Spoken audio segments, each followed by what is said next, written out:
says I'm live. Am I live? It says I'm live. I was having a little bit of issue with my streaming software, but technically it's 2:30 right now, so I'm on time. Sorry I wasn't able to make it to the last two streams. I was doing stuff, especially since school just ended. That makes sense. That makes sense. I forgive you. You are pardoned. Akai the creator, what's going on? Rasping Python, glad that you're done with school. Now you can enjoy your summer. I saw a meme earlier. It said something like, finally done with school, now I can do the things that I was already doing, but I won't feel guilty about it. Socks friend, hey there, David Matthews. There is a very tiny chance he's freaking out. I don't know who David Matthews is, but I'm sorry to hear that he's freaking out. Hopefully things go better for him. Let's see, let's go to my to-do list. All right, those sound effects. So we have a deadline to reach. July 22nd is when this game is going to be done. That's almost a month away. We're almost at the 22nd. This Sunday will be 1 month before the game should be done. So, can we do all this in 1 month? I think so. I think so. But how are you guys doing? Socks friend, what's going on? Raspberry Python, what are you doing besides graduating? Or I guess maybe not graduating, but being done with school. Now that it's summer, I am once again Now that it's summer, I am asking once again for people's games to compose. I need money. It needs the money.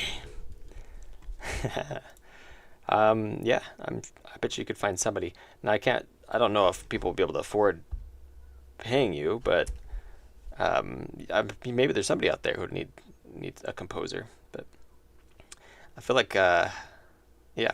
Anyway, let's see. We were gonna add some arms to my game.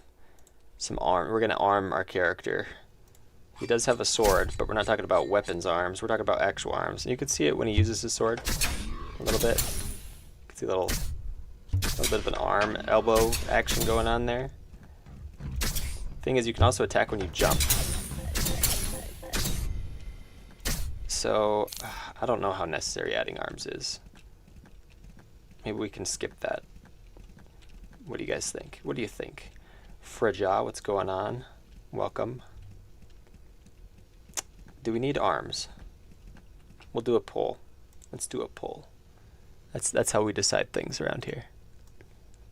Polls. Boom. Start a poll. Do we need arms? Yes? No. Start poll. See what you guys think. Listen, we don't do our hobbies because we like it. We do it for money.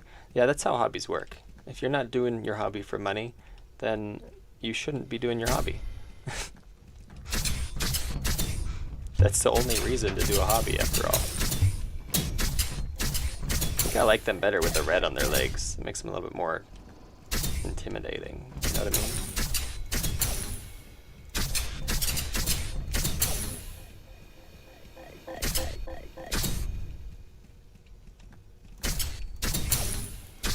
We don't need arms, do we?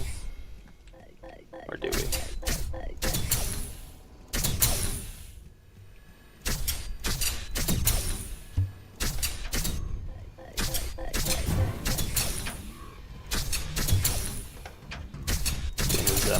It's kind of fun. I get distracted playing my own game.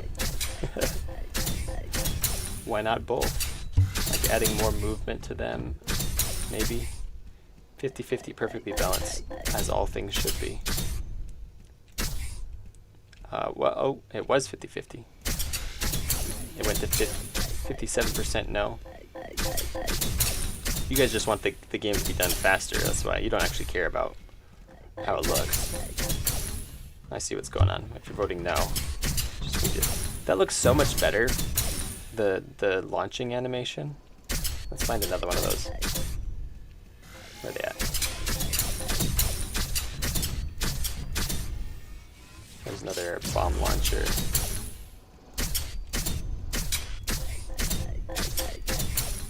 Where are they? There's one. Yeah, that looks so much better. Opening up on top and then launching. Looks sick. Oh, I killed it instantly, dang it. What's up here? Oh, this is that new level that we made. Or the new section that we made. It's kind of fun to see it.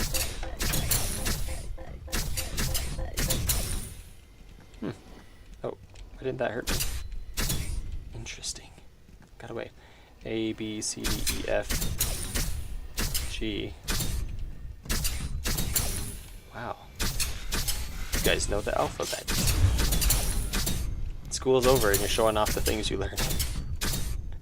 Good job. Uh-oh, look at that. Look at that. That shouldn't happen. It's a layer problem. Wah wah. Can't see it here, but that was on the wrong layer. Interesting. Has it always been that way, or is that just this new level that we added? Watch this. If we do this one, then there'll be significantly more enemies, I believe. Or that's the one that makes them harder to kill. Yeah, so it's the more enemies one. Also, this is how fast I can attack now. That's kind of...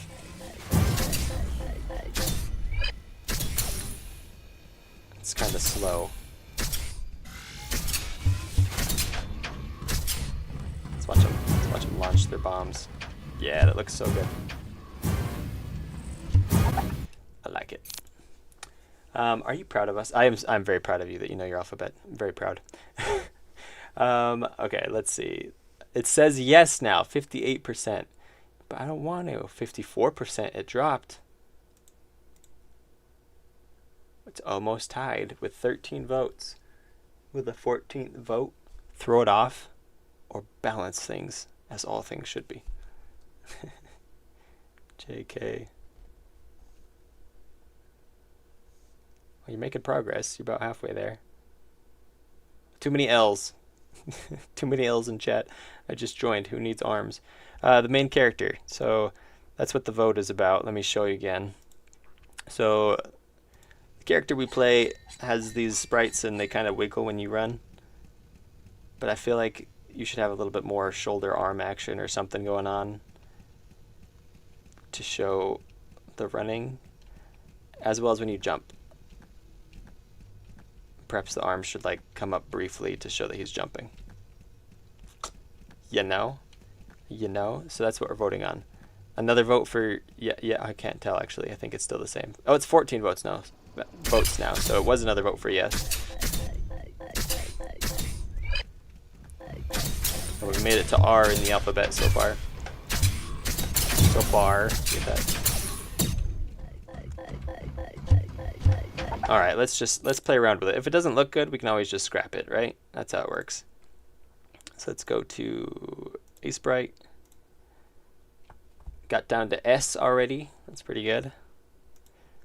Open. Let's see. Hang on. File. Open. Cost stuff. We're gonna do the player.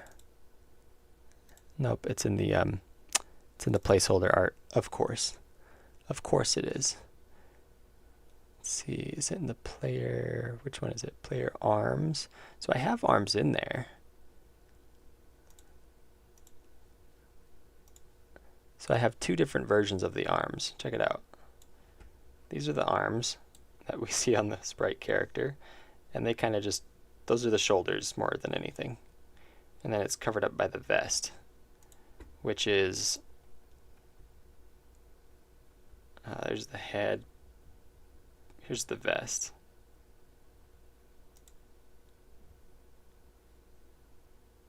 Player placeholder. Which one am I opening? Probably this one. Agree. So there's that. Now what we could do is maybe cut the vest back a little bit.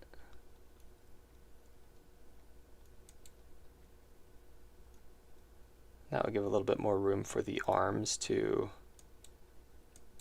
be shown off. Let's see. Save it. Agree. And we'll see what that looks like. The test room.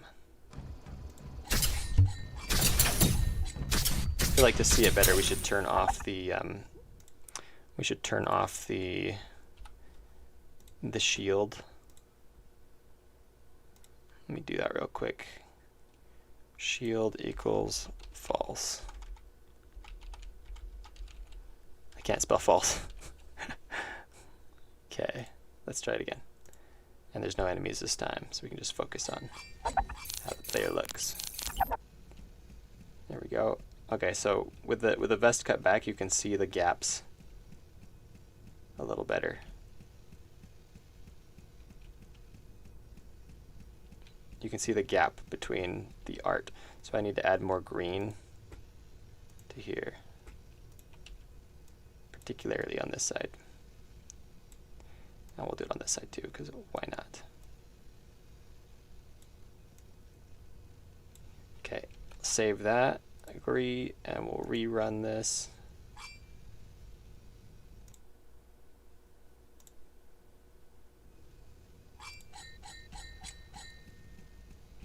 I know, it looks a little weird now, doesn't it?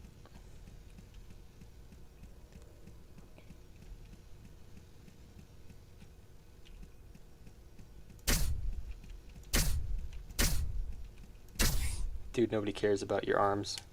Come sing the ABCs. Now Artindi must sing it. Hi, I don't know what we're voting on, but I'll vote. We're voting on whether we should add arms to this little dude. Oh, that's kind of awkward. When I stop it, it sets it there. That looks really stupid. I think I should set it. I think that's because it's the beginning of the animation. And so when it, yeah, that looks really stupid. It's all wonky. It's all messed up. I don't think we noticed that before because the vest was bigger. But when I bring the vest in a little bit, it becomes screwy. So let's look at the player animation player. I think it's just an animation. Yeah, walk animator. Let's turn some of these collision shapes off so we can see it. Where are all the collision shapes? Here's one. Here's one. Here's one. And that one. There. Oh, and the occlusion layer. Where's that at? There it is. Still barely see it because there's all this other crap on it, but that's okay. So when it's animated, oh wait, that's the death animation. We need the run animation. Yeah, so when he's resting, it should be like in between these because these are the extremes. Extreme, rest, extreme. How do I don't think I can do that though.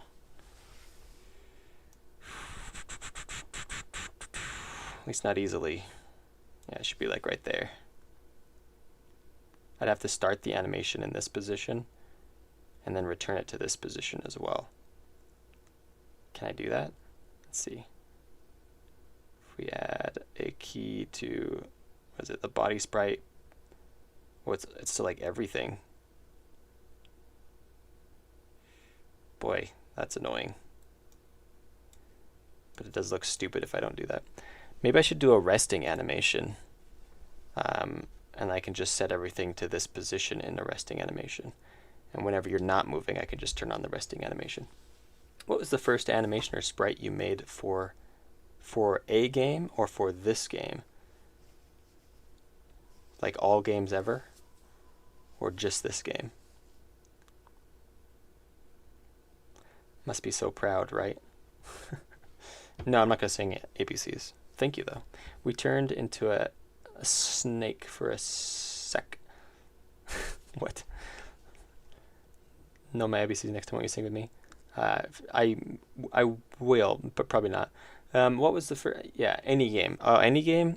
The only one that I have that I can show you is, let me see if I can bring it up here. Is in my pictures under. I think it's under my logos. Nope, not logos. Under profile pictures. So here's people that needed their profile pictures for via collaboration or other necessities through videos. So right here, this is one of my first sprites that I made for a game. It didn't look quite like this. I don't know if I even have the original version anymore. It's on like an old laptop now. But it was just an arrow. It's one of the first. It was in one of the first video games that I made. And the arrow was for like a menu. So there was another arrow that went the other way, and you could press it to move through the menu. And then I made it into my profile picture because it was completely random. I was like, oh, I'm setting up a YouTube account and I need a profile picture. This will do. And I just grabbed it out of the available pictures on my laptop. And I always planned to change it to something more interesting, but then I never did. So yeah, that's my profile now and my logo.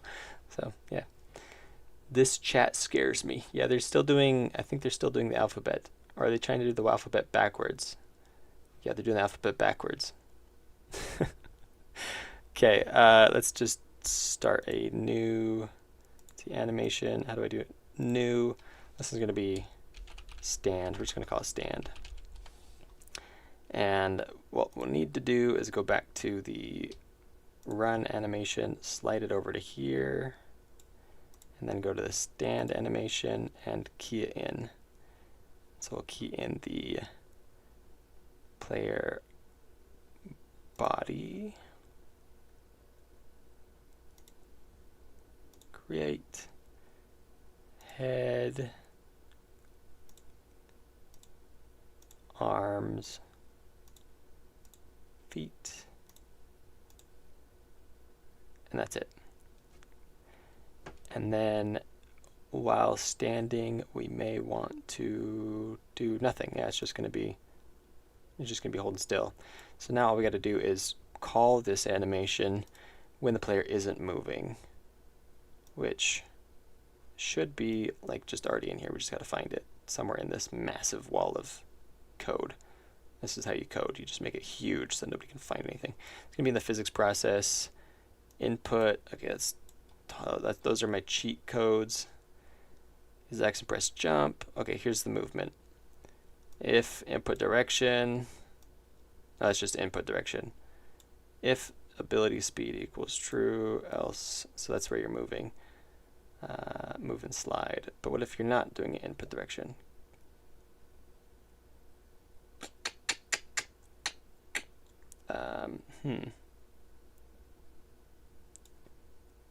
I must have an else that makes it stop moving at some point, right?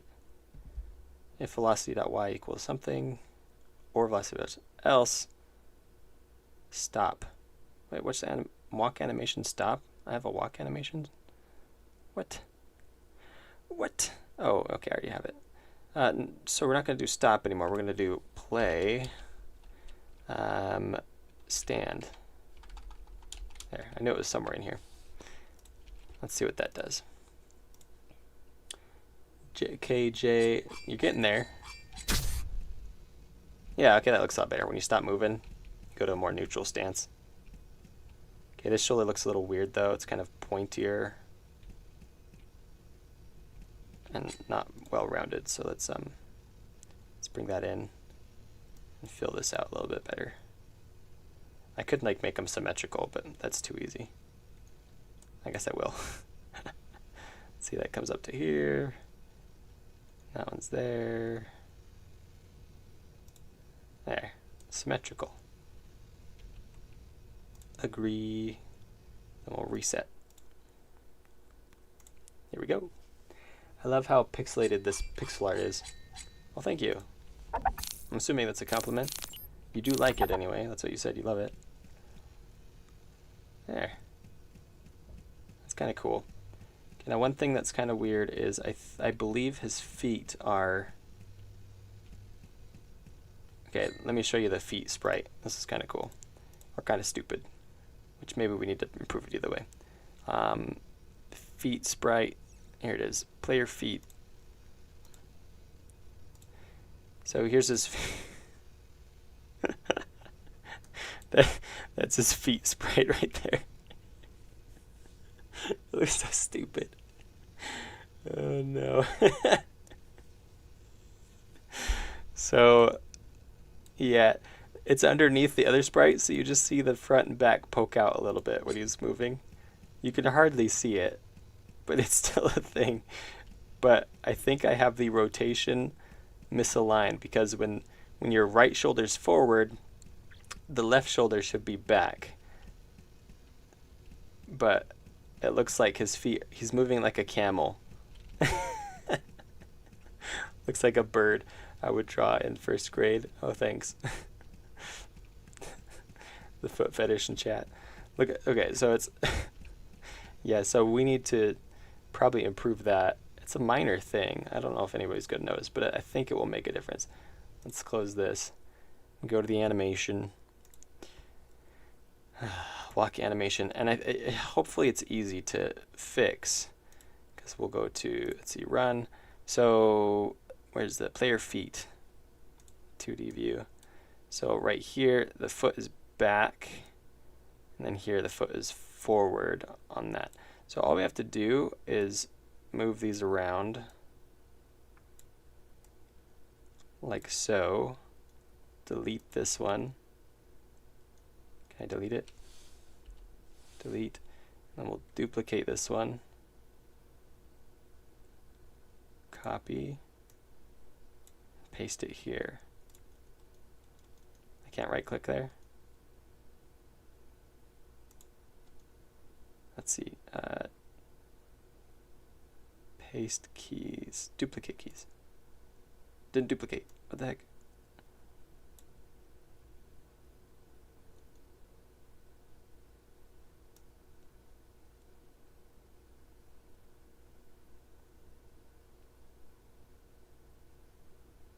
Wait, is it not working?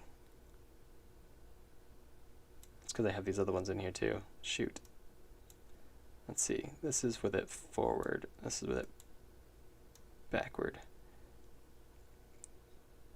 Wow, it still went back to where it was. That's so weird. Let's put it right. Let's put that right. No. This one needs to be right there. No, it's just totally ignoring me. Oh, that's because I'm messing up the body sprite. Oh, shoot. Can I undo? Undo, undo, undo. Okay. Let's actually look at the feet sprite. My bad. I was just messing the whole thing up. Okay, so these need to be moved like that. And then this one can be deleted. And then we'll put the cursor here and duplicate the key. Put it right there. Okay, that's fine. There, now the feet are off the player, the body movement. But now the body's messed up because I did mess it up here. Shoot.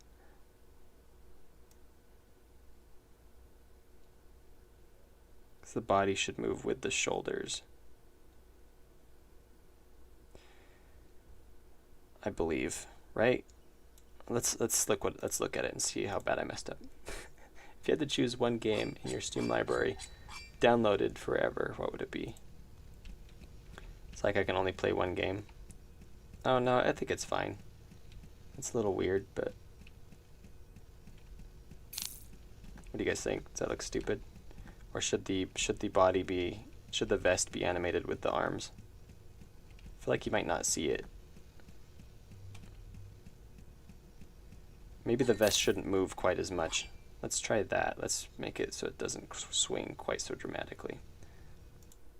If I had to pick a game that I had to play forever, ooh, that's hard. That's currently downloaded in my Steam library. Well, Minecraft isn't part of a Steam library, so you can't include that, can you? Probably Project Zomboid. Or Factorio. Maybe one of those. Or 7 Days to Die, I suppose, because there's lots of mods in 7 Days to Die. So, one of those three. Yep. Maybe Terraria, but probably not. Terraria's okay, but it's alright. It's alright. It's a pretty good game, but I don't know if it's not quite.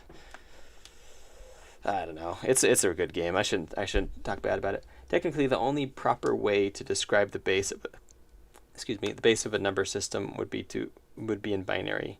So base 10 should be base 1010, and base 6 should be 110. Okay. Wait, what? Is the last name of the protagonist Cost? I don't know why the game's called The Cost. That's just kind of a title that I thought would work. It could be the last name of the last name of the character, or it could be the name of the location. It's just kind of a word that I came up with, and I thought it was interesting. So when I announced that that's what it was, a lot of people pointed out what that word means in different languages, and I'm like, okay, I didn't. Fun. Like, I think it means bones in some, like, I can't remember which language. Some other language. It means bones. It means a bunch of stuff. I want to remove one game. I meant to remove one game from your Steam library forever. Oh, that's easy. Of the ones that are like downloaded though, I'm sure that'd be a much easier choice because it's just one game that you lose instead of losing all of them. So if I had to lose a game, I mean, I could lose Rust. Oh, that's not downloaded. Out of my downloaded ones, I guess. I have some really dumb ones downloaded because I was playtesting them, so that's pretty easy. We could do For the Crown. We could do Canvas of Kings would be fine. Undertale. I could lose Undertale. So I've never cared for Undertale. There's a lot of people that are big fans of Undertale, but it's okay. I couldn't get into it. Okay, let's adjust the animation here. Quit distracting me. If I had to remove a game, it would be Eraser. I haven't played it in months. Yeah, see, that's the thing. If you got games that are downloaded and you haven't played it for forever, then you just be like, well, which game have I not played for forever and I don't really care to come back to? Like, I could come back to it, but it's not like, ooh, I really need to play that again. That's a little easier. There's a lot of games that you could just lose forever, so... Hello, Artindi. How's it going, Lens Arcade? Welcome to the stream. Good to have you here. Naopnid Cat, how's it going? I like Terraria. Yeah, and Terraria is fun. It's a fun game. I really like the building aspect in Terraria, but I've tried to like play through it and win, and I don't know. I just have the hardest time. At a certain point in the game, the progression becomes very annoying.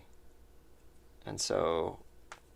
yeah, it's when you're trying to fight one of the 3 mechanical bosses, and I don't know, I just have a hard time at that point. It feels like okay, I've reached these bosses, and now I have to fight them, but the fight's basically, it feels impossible, but then you can't really level up anymore until you do defeat them, and so it feels like kind of pointless, you know, and you have to do all these insane preparations to set up a fighting space to fight them at all, just to have a slight chance of winning.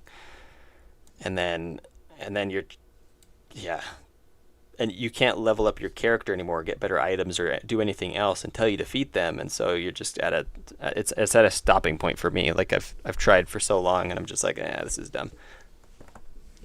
So, but the building aspect is great. But then if you want to get more efficient tools for the building aspect of the game, you have to defeat the bosses, and so it's catch-22 right there. At least not without mods. So, and I haven't ever modded the game yet. I can't comprehend what went into choosing to remove Undertale. I would remove Undertale because I couldn't get into it. I tried it for a little bit, and I thought it was really boring. And I don't know, maybe I didn't play it long enough, but I thought it was pretty boring. Wasn't my jam. Not gonna lie, at this point I couldn't play Undertale because the entire internet has already spoiled the plot to me. Yeah, I've seen a few spoilers at least, but I'm sure there's a lot that I haven't seen. But even then, the gameplay was just a little too repetitive and boring, in my personal subjective opinion, for just my taste. So I'm sure it's a very decent game, but just not one that I enjoy. Man, you guys are so distracting. Walk animation. Okay, let's see if we can make this a little less dramatic for the the shoulder swings. So we only have to, well, no, I guess we got to alter both of these. So where is it? Oh, do we have to click on the body sprite? Value is 1. Oh, that's the body sprite scale. Oh, that's interesting. The body sprite moves up and down. So the body sprite rotation, though, is right here. So we're going to reduce that rotation. Let's do it like -5 and -5. And then this one will be +5. And that will be a little less. Yeah, it's just a little bit less. Let's see what it looks like. If it doesn't look good, we can bring it down to like 3 even. Yeah, it's a little less dramatic. I think I like that better. We still see a little bit of a gap on the front right corner that I'm not in love with. So let's edit that a little bit, which we can do right here by adding some green to the inside here and here. Hopefully it doesn't poke out. Save it, close this, we'll run this again. So it seems that Artindi is now gaining not only dyslexia, but also a speech impediment. Next on the list, scoliosis. Oh no, I'm doomed. Oh, that looks worse somehow. Interesting. So it's not the fact that it's not reaching deep enough here. It's because that's not curved far enough here. So if we bring that out just 2 pixels, it's probably going to poke out the other side, isn't it? Same thing here. Let's see what that does.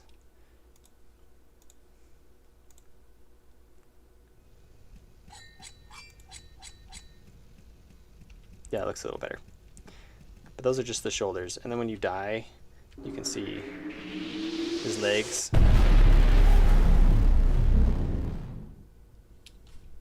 And his arms appear. Which in that perspective, you can actually see the vest looks like it comes up above his arms. Artindi has to lose abilities as his life goes on to immerse himself in his game. I'm playing my game for real. Today I did over here tricep extensions, dumbbell, hammer curls, and inclined barbell bench press. Are we doing some workouts? That's fun. I don't work out a lot. I try to work out a little bit, but just like I don't go to the gym or anything. Just in the morning I do some small workouts. I'll do like some push-ups and sit-ups and just some very casual man workouts just to stay healthy, less to work out. I don't know. Man, it must be a lot easier to make a walking animation when your game is top down. You'd think so, but I'm kind of struggling here. But otherwise, kinda, yeah, that was the goal, was to make it top down so I wouldn't have to draw out all these animations for like running and walking and turning and all that crap.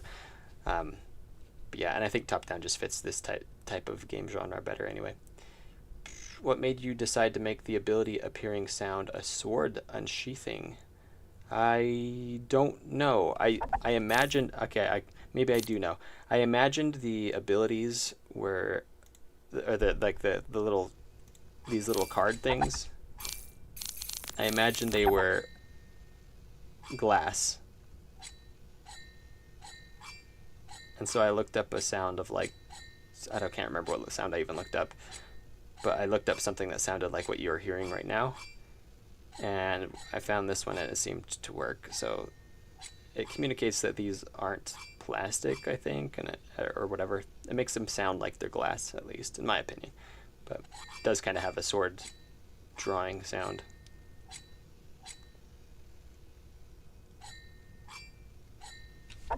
Yeah. If you're consistent with those calisthenics movements and push them close to your limit consistently, you'll become stronger and fitter. Yeah, I do try to, well, not necessarily push my limit, but I do try to do it at least until it hurts just a little bit. I don't want to wear myself out or make myself sore, I've done that before. But just enough that I feel just a tiny bit of sore. I don't want it to impede my day-to-day. But yeah, just enough to stay fit. Stay healthy, at least. Maybe not fit, but healthy. So I've never had a problem with weight or anything. Like, I can eat pretty much anything I want to and sit around all day, and I'm still like obnoxiously skinny. So my metabolism is just too high. I'm sure it's going to stop one day, and then I'll just like, yeah, I'll have all sorts of health problems after that. All right. Let's see. I hear you guys are the worst. I don't even know what I'm doing right now. What am I? I'm animating. I'm trying to make this animation better. Okay. Look at this. When he dies, we see his vest is shaped different. Here we go. Let's do it again. Death. Vest. Look at that. His arms are like poking out underneath the vest. And there, you can kind of see it there too. So why do I have his shoulders showing up? Shouldn't his vest just be covering the whole thing, right? And then we could have the arms be something else. Picking up what I'm putting down. Let me think about this. We could try it. Let's experiment. Just so we don't lose this, though, I'm going to copy. Oops, that's not copy. I'm going to copy it and put it on a different sprite so we can put this back if we need. Here, we'll copy the whole thing. Copy, new. Okay, this is just going to be temporary right there. But now we can alter this. Let's take this, and we're going to put a new layer in just temporarily. Paste that in. Whoa, it's so much bigger. That's weird.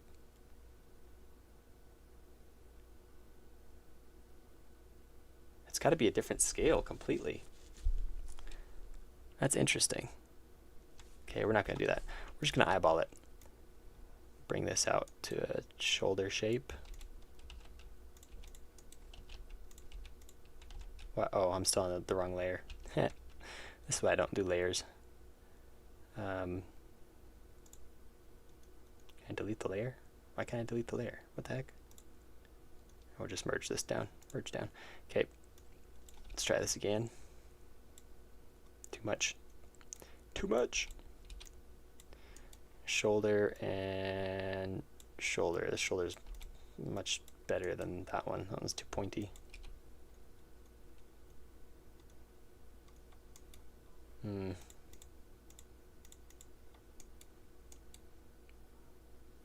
That'll probably work.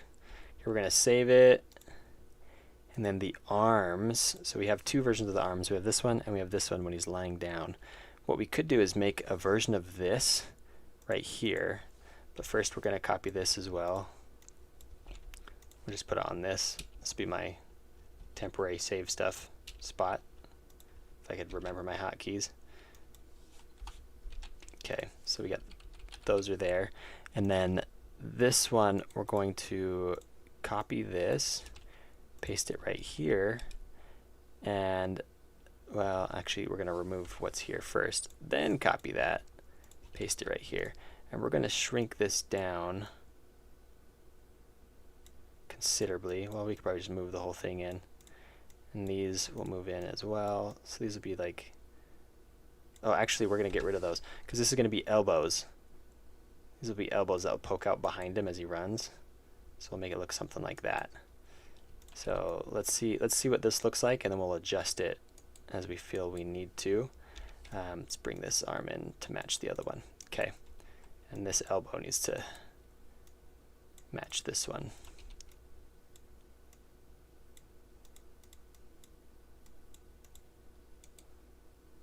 Right? No, one's fatter than the other.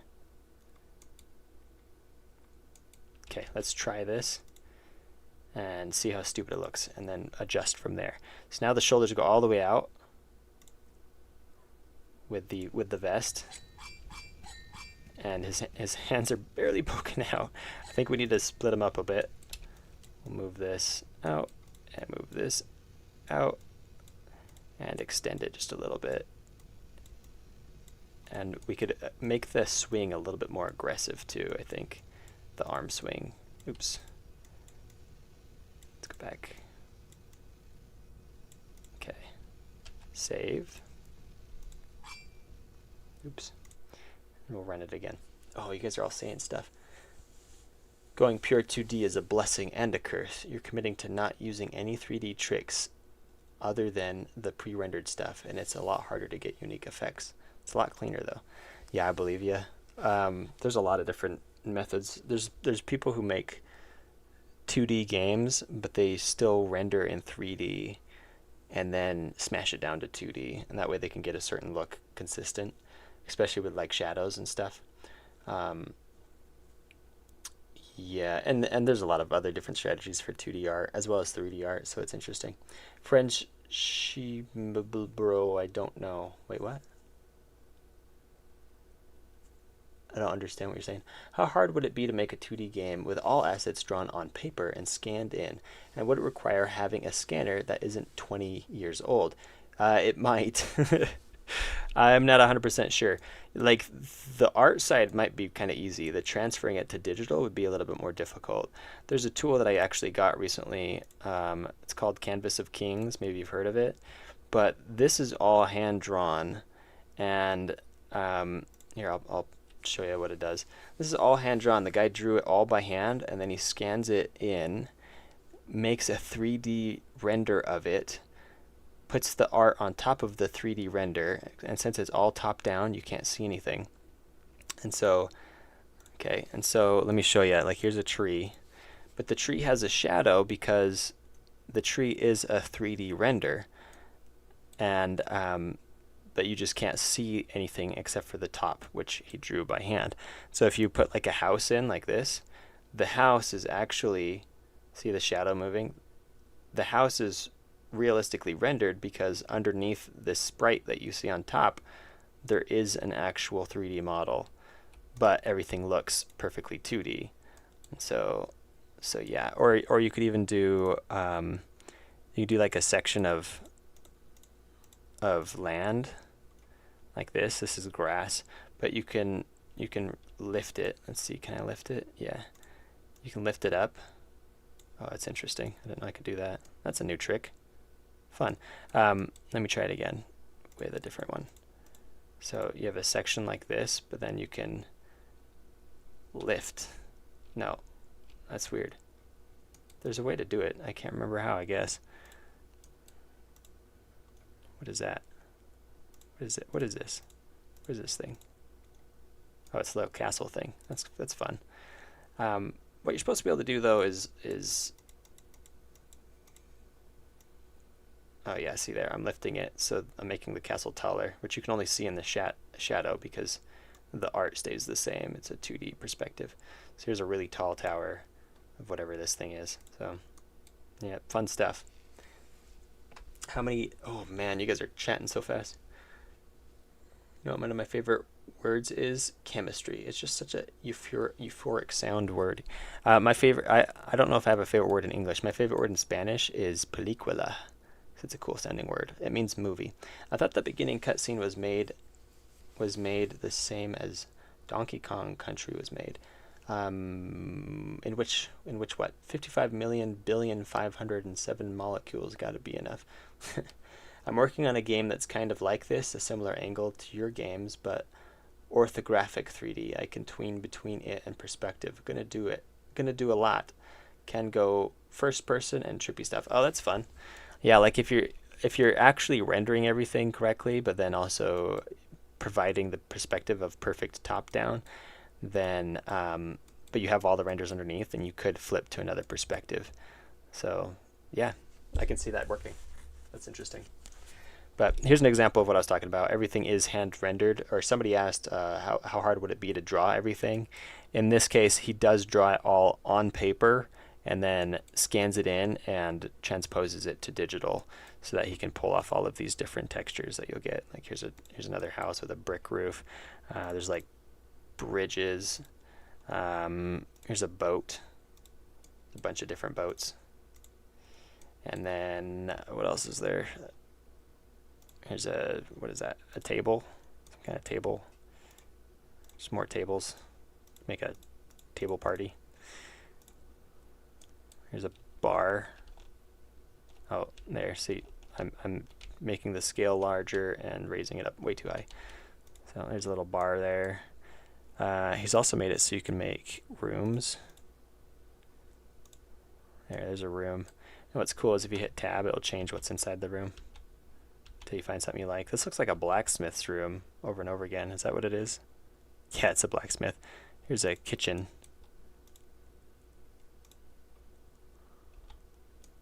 Kitchen. And then even if you adjust it, if you change aspects of the room, it will automatically change what's inside. It's a really cool tool. Great for map making and other stuff.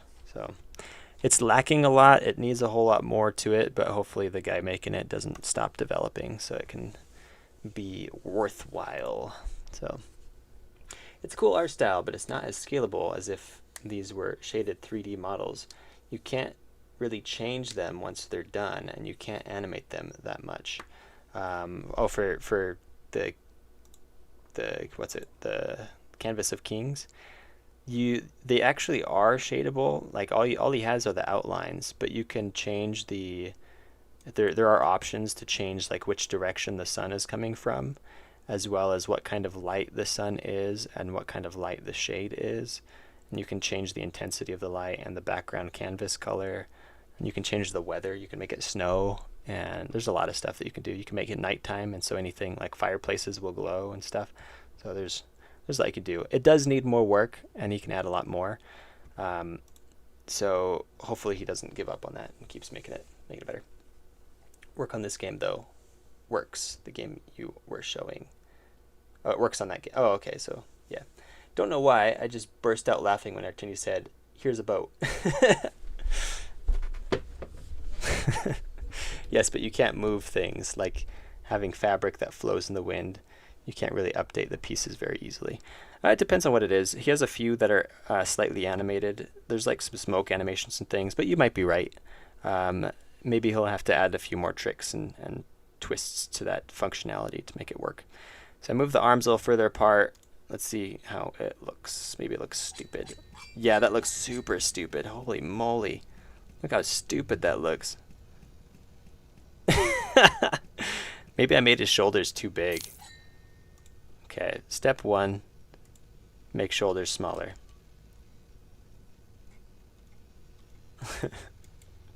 That looks so stupid.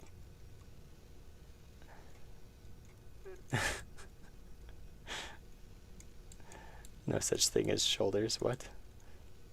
Okay. Shoulders in. Now these, they can't be sticking out that far. That just looks like the dumbest thing ever. And I don't know if his hands work really. Somehow I have to make it, I don't know, I might have to like completely change. I might have to do 2 sprites, one for each arm, and then animate them separately. So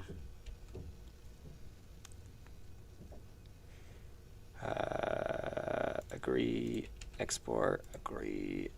Okay, let's close this monstrosity, run it again. Got his little hands poking out. Is his body just like too thick now? Maybe I need to reduce the thickness of his body. Maybe his hands are too small, because his hands are, that's what his hands are meant to be when they're on the ground. And we can't see the, let's turn that other thing off. It's the respawn, the revive. Set that to false, that way we can hopefully see his elbows. Oops, wrong scene. Will also be a little quieter. Or not, the sprite's still there, interesting. His hands are too close now.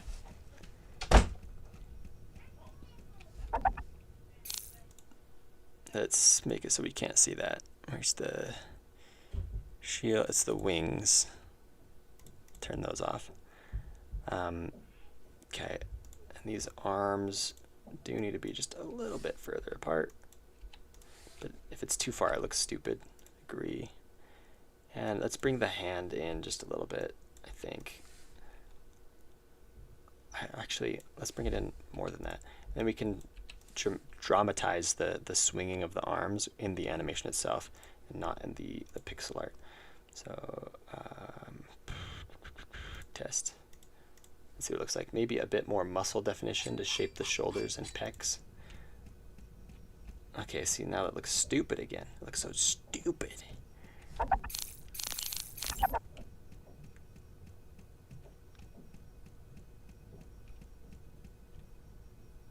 And you can see his feet on both sides of his body.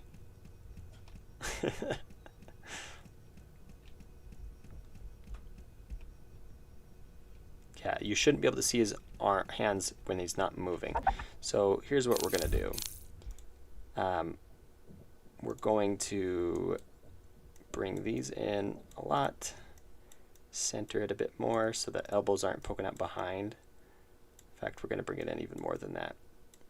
There, we're going to do that. And then we'll make them swing more.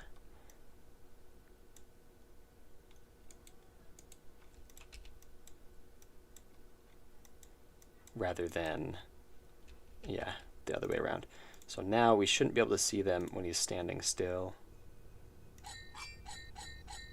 There we go. When he moves, you can kind of see them. And we're also going to make them a little bit thicker than that because that's just, it's too skinny.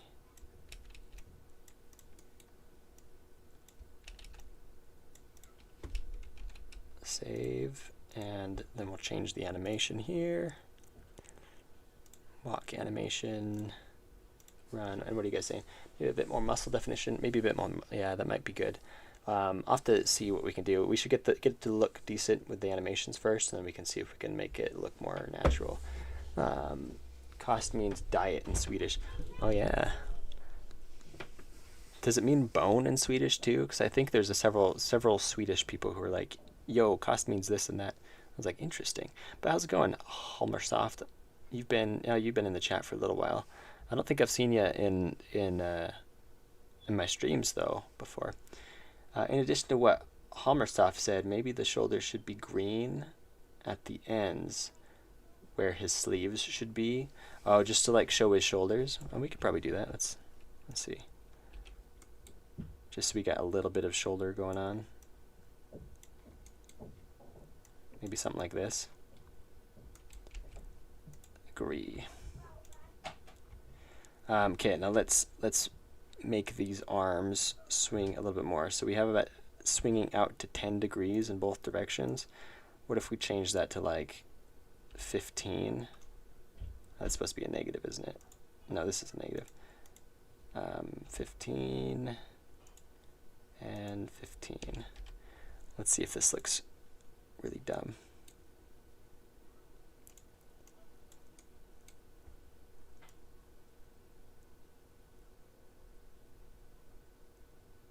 Oh no, maybe it works. Let's try it. Kost means bones. Oh, that's what it is. In Czech or some language around there. It's been in Swedish.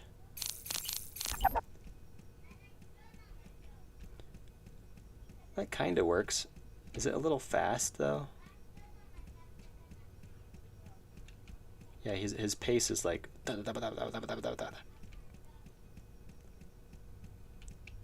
What do you guys think? Does that look stupid? Or should it swing even more?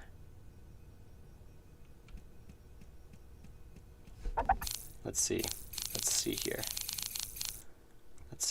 Let's player.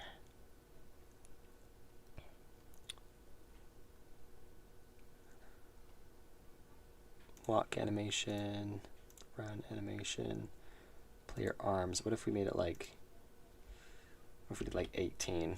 Let's just try it out. Another 3 degrees.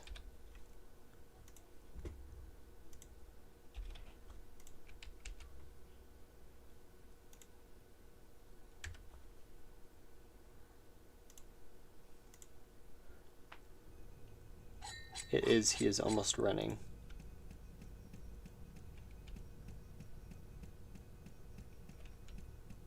I think it would benefit us to be able to see the hands a bit more.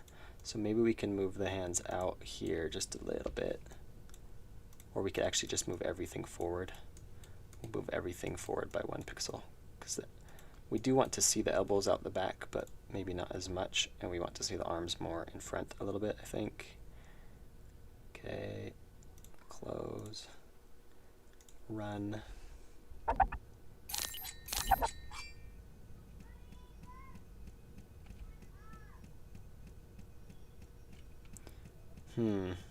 Not in love with it.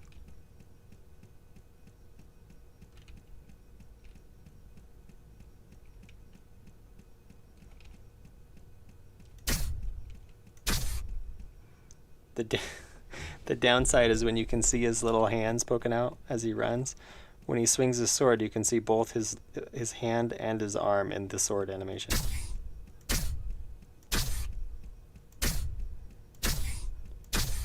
Just kind of stupid.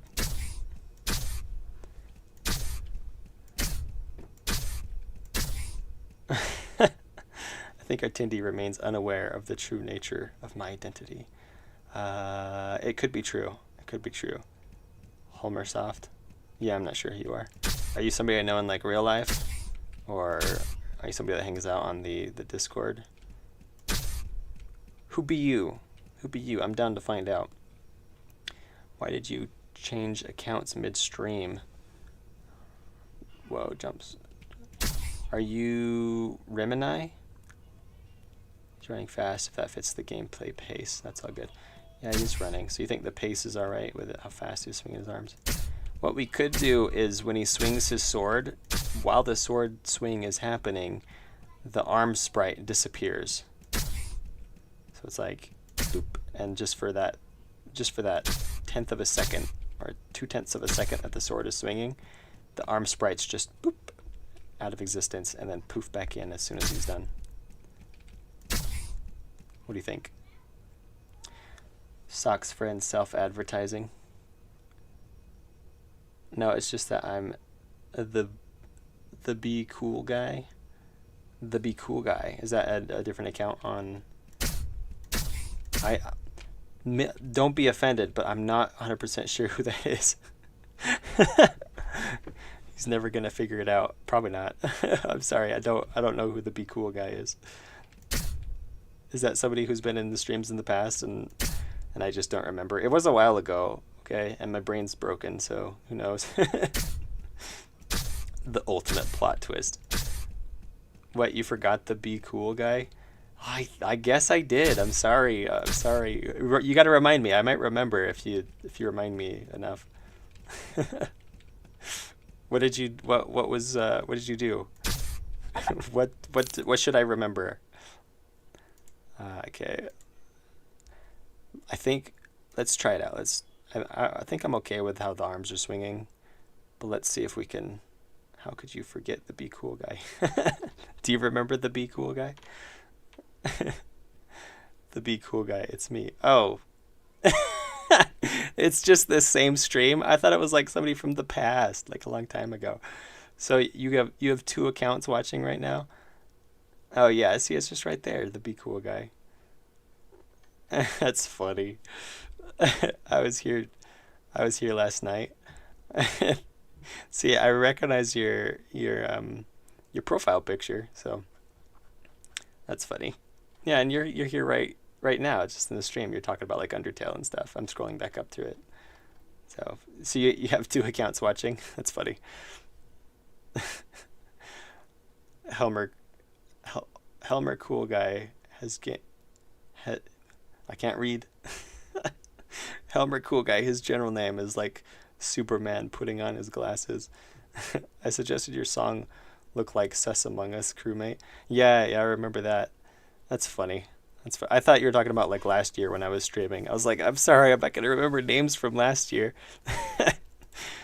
And I almost won. Well, no, I didn't. It was last place. But I like to pretend that the sus name for the song would have won. But no, it was in last place.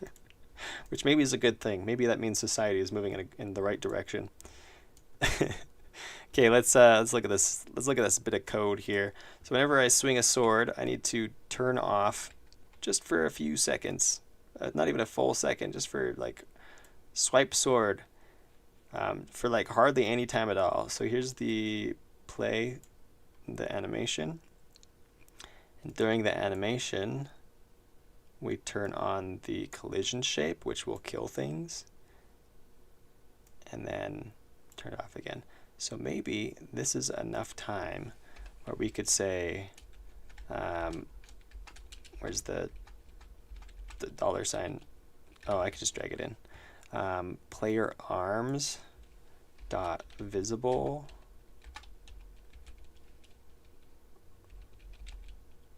equals false. And then we do the same thing right after this. So it'll be 0.2 of a second equals true. And we'll do it again on this one. Well, actually, yeah, we'll just do it right now before. There. Let's see what that looks like. Why? That's not the button. I closed the whole game instead of expanding. Okay, so you can see the arms moving, and then if you swing a sword, the arms are not there, so there's no overlap. That kind of works. It's so brief and fast, but you'll never see an overlap like that. Maybe that's too much. Okay, and then the other thing, while we're at it, we need to fix that sword, the sword swing animation as well, which is here. This is a small circle. Here's the long sword 1 for the full circle. Long sword frame, no. Is it this one? Let's see. Oh, that's for the direct attack. Need the full circle. Long sword, full circle. Here we go. Okay, so we start with that, goes to that. Then we only see the arm at the end. So on this first frame, I think we need the arm just for a little bit. So we can see like kind of a wind up, or maybe even, what does the long sword animation look like? It's just got nothing, and then all of a sudden, oh yeah, see right there, this little arm. Can we include that on this one? Yes, we can. Can we do it? Yes, we can. And then the arm just like disappears as it somehow wraps around his whole body and comes back.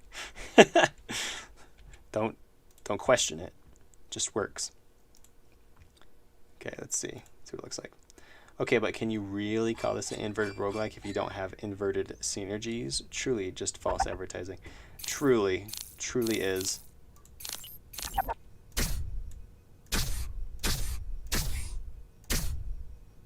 That works a little bit better. It's hardly noticeable, but it's fine. Yeah, I guess there's not really synergies in this. You got just these abilities. I mean, they're kind of synergistic if you think about it. Look, we have a longer sword. Imagine if that long sword didn't have like the full curve of its attack. Like, you know what's really synergistic is if you can attack in every direction at once, and it's like, wow, synergy. Or like circle attack, but you know it's way more effective. A big circle attack. Synergy. Oh my goodness. Nah, just a monster who eat people. Haha. If you're not, yeah. Who is this Helmer guy? Is he gonna helm me? Yeah, he's gonna helm ya. This is legend. Helmersoft is all right. The Be Cool Guys legend, Helmersoft is all right. Just picking favorites, are we? All right, does that count as making the arms look better? We didn't actually add anything to when he's jumping. And what we could do is the same thing that we did with the sword, is when he does jump, the jumping arms appear instead of the running arms. And I think that will make it, that should be fine. So in order to do that, we're going to take this sprite, and we're just going to select it, copy, file, new. There we go. And then we're going to change this up just a little bit. Should probably be easier just to do it by hand. Erase that. We'll bring this in. We'll rotate it. Erase this as well. Oops. Why can't my buttons work? Why am I not? Oh, that's why. Remove that. Let's see. We'll make it look like a little arm going on.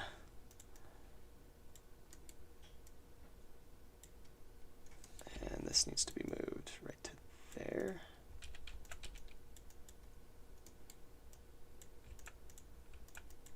There we go.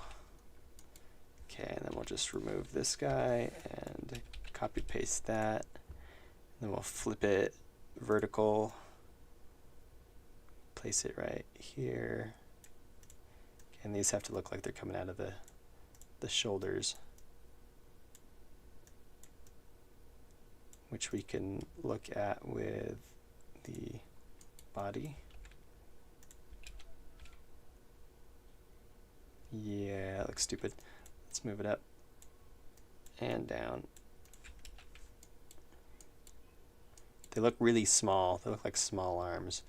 Let's try it though. We're going to do 2 frames. And this frame is going to have a little bit less arm showing. We'll move this in as well. That looks so stupid. It just looks like it grows. It should be more elbow. We should just have more like an elbow, because then the arm will come out later. So just get rid of that there. And then same thing here. Just goodbye all of this. And do some more elbow action.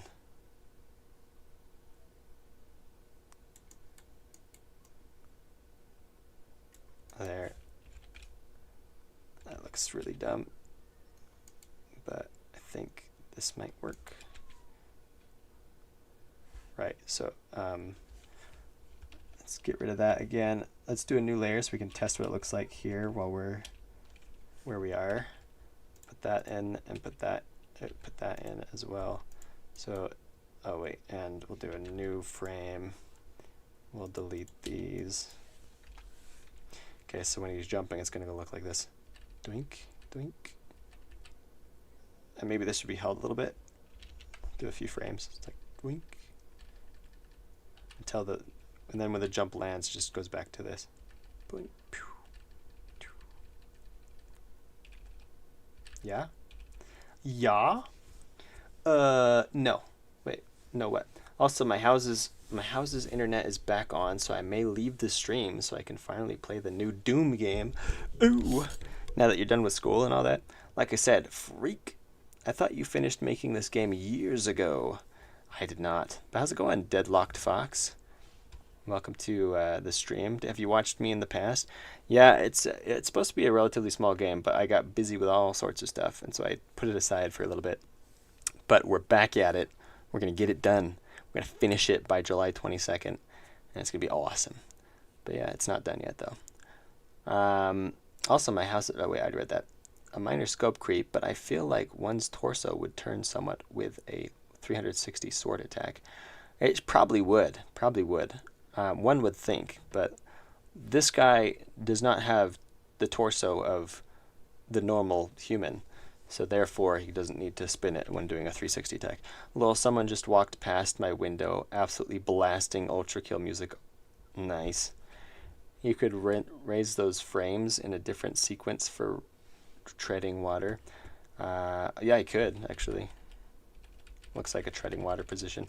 So I actually only need one of these frames. I was just doing it for visual here. We can delete both of these. Delete frames. And I could just have this frame repeat a few times in the actual animation. But I think I'm just going to do the 2 frames. So you got elbows, arms, and then back to nothing. So let's do that in the thing. We'll save it. We'll save it in here. This is going to be jump arms. That's what we'll call it as a PNG. Oh, hang on. Hang on. We can't have this layer. Delete layer. It's got to be just this layer. Okay, now we save it. Jump arms. PNG, save, agree. Perfect. All hail the merciful Artindi. Wait, what did I do? Oh, the computer crashed and left the stream. Please pray that Artindi is merciful. I forgive you. Be better. Be better.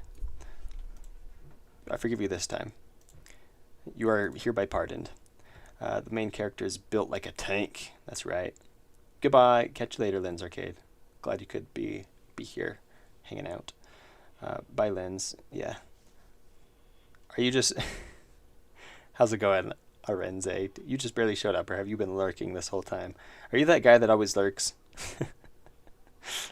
There was somebody else when I streamed last year that would, like, every day I'd stream, he'd say hello at the beginning of the stream, and then right at the end of the stream when I'm ending it, he'd go bye, and I'm like, he's been here this whole time. Wow, the viewership is like going crazy. Check this out.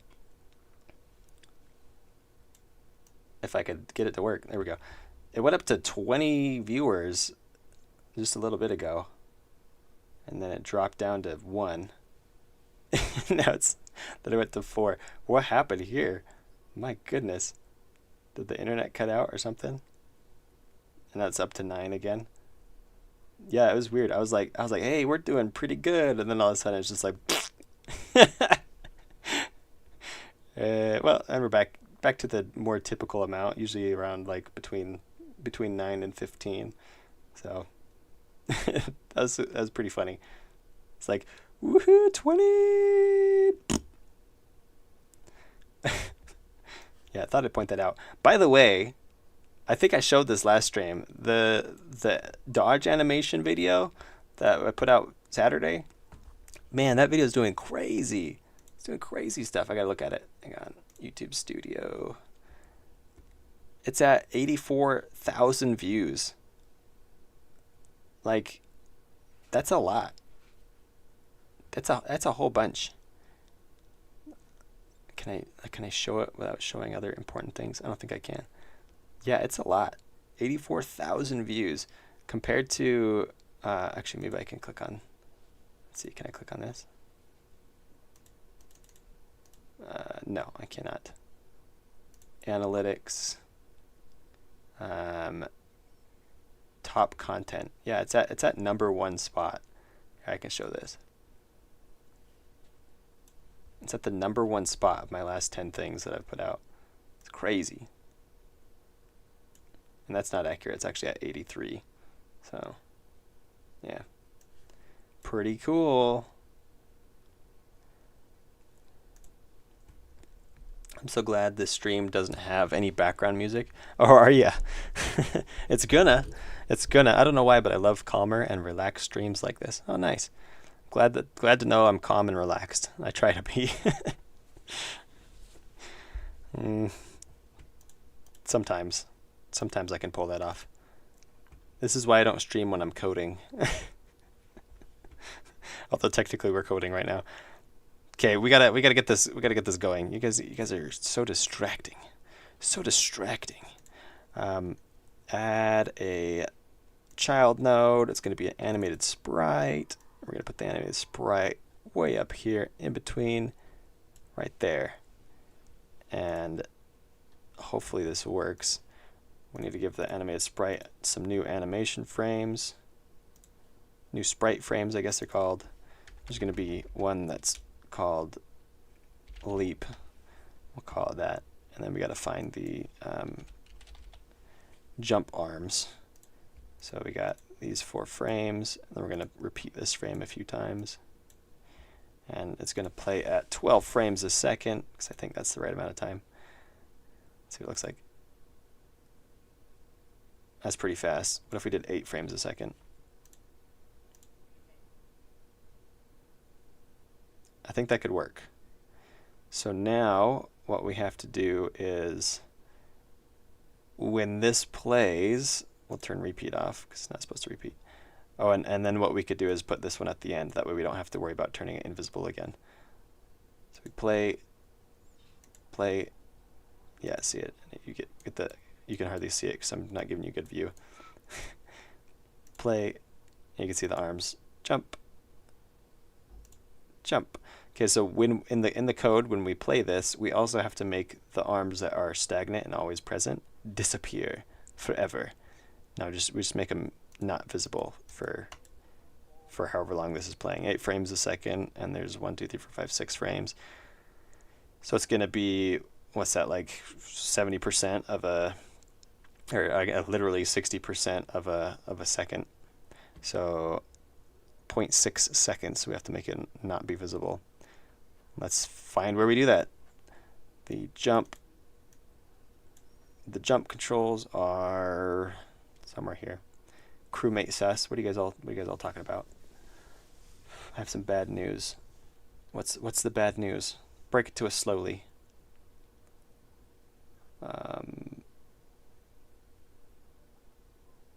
What are you working on? Been watching the stream to motivate me to work on my game, but been so busy with work that I get to only work on it on Saturdays. Ah, that's rough. Yeah, that's no fun.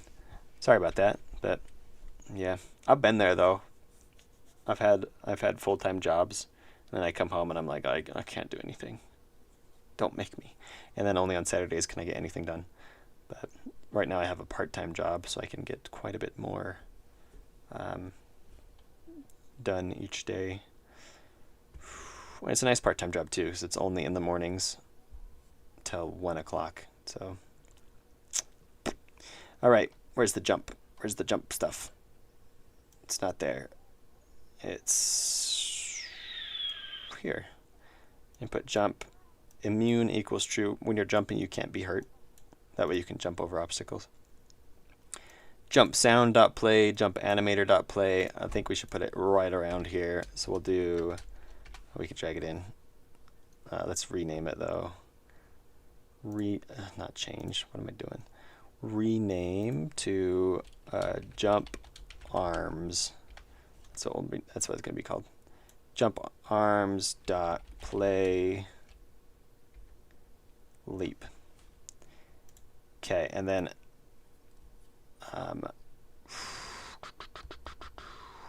right at the same time, jump speed equals max jump speed, and then call the jump function. What is the jump function doing? That causes the camera shake when you land, and the spawn dust when you land as well, and turns immune to false. So really, but there's no time delay. Oh wait, jump duration. Okay, that's the time delay. How long is jump duration for? 0.4 seconds. Interesting. So I think what we need to do is, before we call jump, we could do it, actually we could do it right here. We could say arms dot visible equals false, so we can't see the arms anymore. And then in the jump function, this time delay is 0.4 seconds, and we want all these to trigger, but then we'll have the arms become visible again. Well, well, let's see how this looks first before we do that, because we might need to change the duration. Course test. Let's see what we have here. Yeah, it's too long, so we actually do need to remove some of those frames. It's a good thing we checked that first before we did all that. So let's remove that one and this one, and if we just have it 4 frames, they'll probably work fine. Let's see. It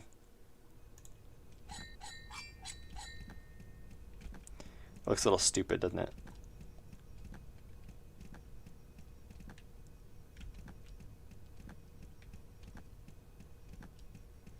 Why does it look stupid? Either way, we do have to have the other. We can fix the stupidness look of it in Aseprite, but this part we just have to make it visible again, right here. Visible equals true. Okay. Test. That way, when we're running around, we can see the arms swinging. Then as soon as you jump, those arms disappear. That actually doesn't look too bad. But it still looks a little stupid with the arms coming up like that. Also, these arms need to disappear if you swing a sword while jumping. Otherwise, he's got multiple arms going on. Which we can do easy. Let me add that bit of code in, and then we can work on making the arms not look so stupid. Where was it? Right here. Okay. Player arms dot visible. Doing it the lazy way. False. Copy. I already have it copied. Paste, but now it's going to be true. And true. Okay. So now, if you jump and attack at the same time, the arms just... And it didn't look like it did it.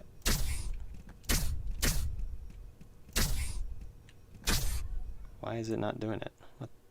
What's going on?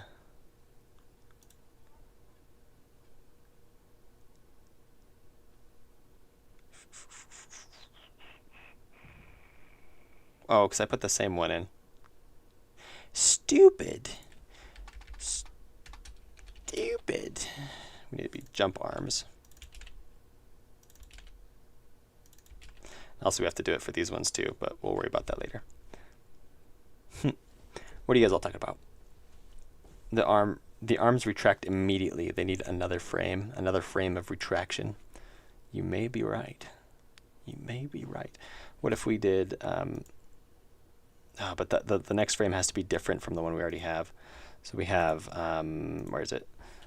This one, then this one. But when you jump, your arms might come up elbows first, like here. But then when they go back down, they still go elbows down first. And so this frame needs to have a little bit of the hands visible, I think, if we repeat it. So if we copy like this right here, and then we have this copied. Oh, I gotta recopy probably. Paste. Oh, I didn't need to do that. I could just slid it over. Okay, and let's recopy this thing. What if we just had it like shorter? Does that look stupid? Or we probably need some green around. Why isn't my marker working? I can't draw anything. There it is. What if we just had like some green around the hand with some of this color as well?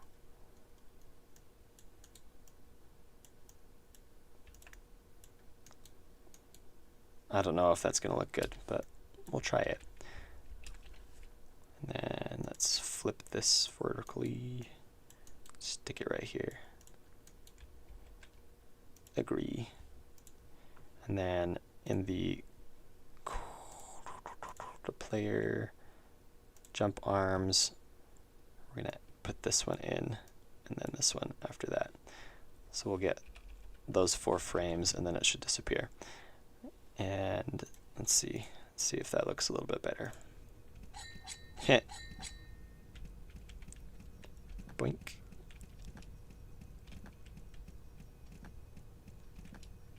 Hey, what do you guys think? So it kind of it looks kind of prancy, like he's prancing.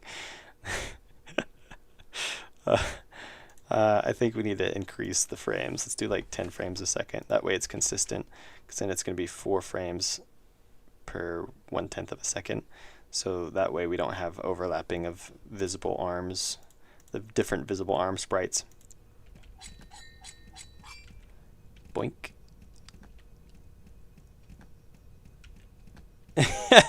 It looks like he's skipping. Do do do do do do do. Oh no, yeah, we're gonna have to redraw those. It can't look like that. It looks too stupid. Do do do do do.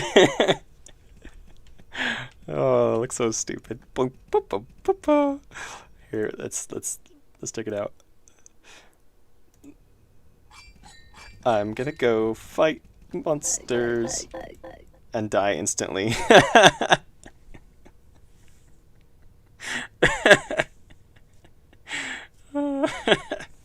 He's just a happy guy who has to fight robots. Let's fight some robots.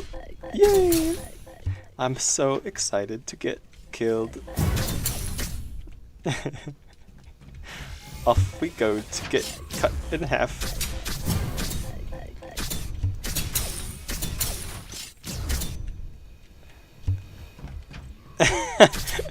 It does actually look pretty good, but I'm not focused on it, because it's like, oh yeah, there's a little bit more animation there to show that I'm jumping.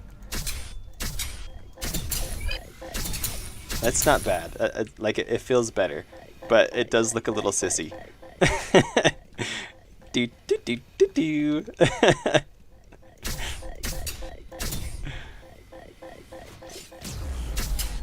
Timestamp 85 minutes for fun moment compilation. I've never made a compilation of like of my streams. I know a lot of streamers do that, and those videos do really well on YouTube and stuff. But man, that takes a lot of. I need to learn how to like timestamp it like that, so I can make shorts out of it or something, you know. Do do do do do. So stupid. What do you advise me? Let's see. Okay, what do you advise me if I'm not very good at art, or at least not drawing with a mouse? I have my idea and programming skills, but my art stops me. It depends on what kind of art you want to pursue, because there's games with very simplistic art that can pull it off. So it depends on what you're trying to do. Art is secondary to a game. It just helps sell the game, helps make it look good. But a game does not require good art to be fun.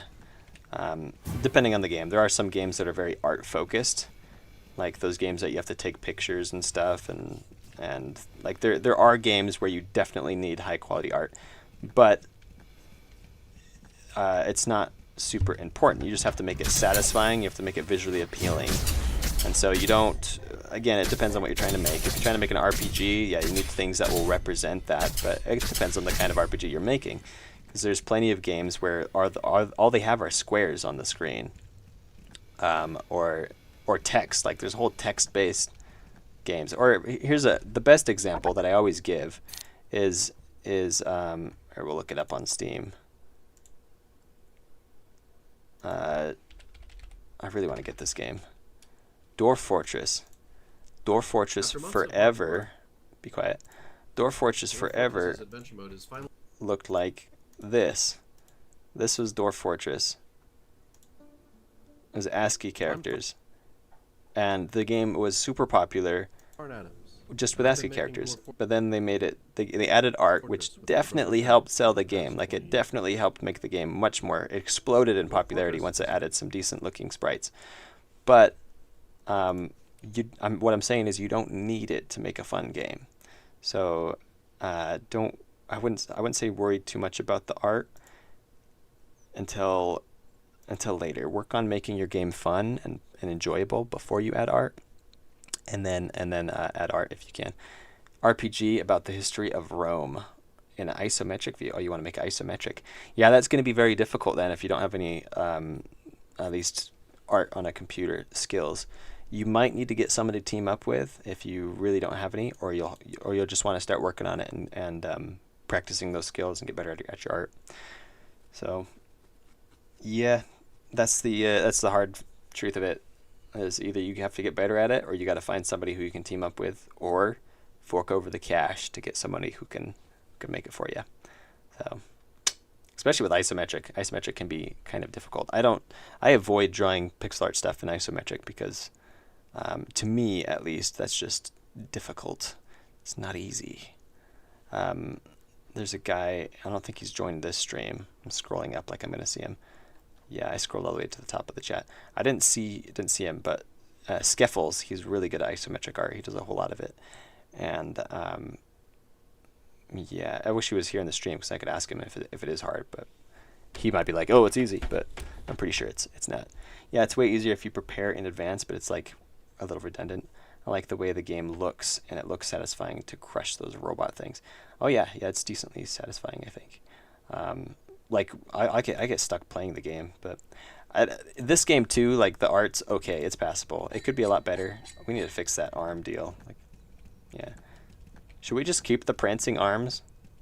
No, it's not the right vibe. It looks too silly. It looks ridiculous. How do we change it? So is it there, there, there? Yeah, we can't be having that. We gotta do... He gets buff all of a sudden when he goes to that frame. Let's see.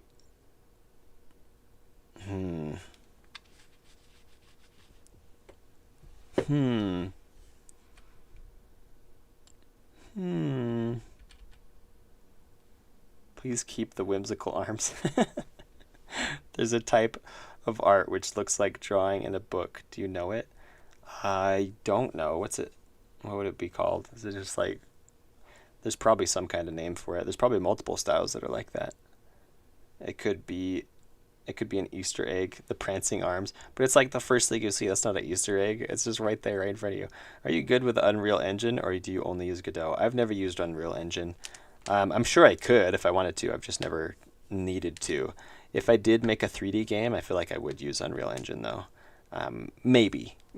Godot's getting better at its 3D side of things, and it's just going to get even better as it goes too.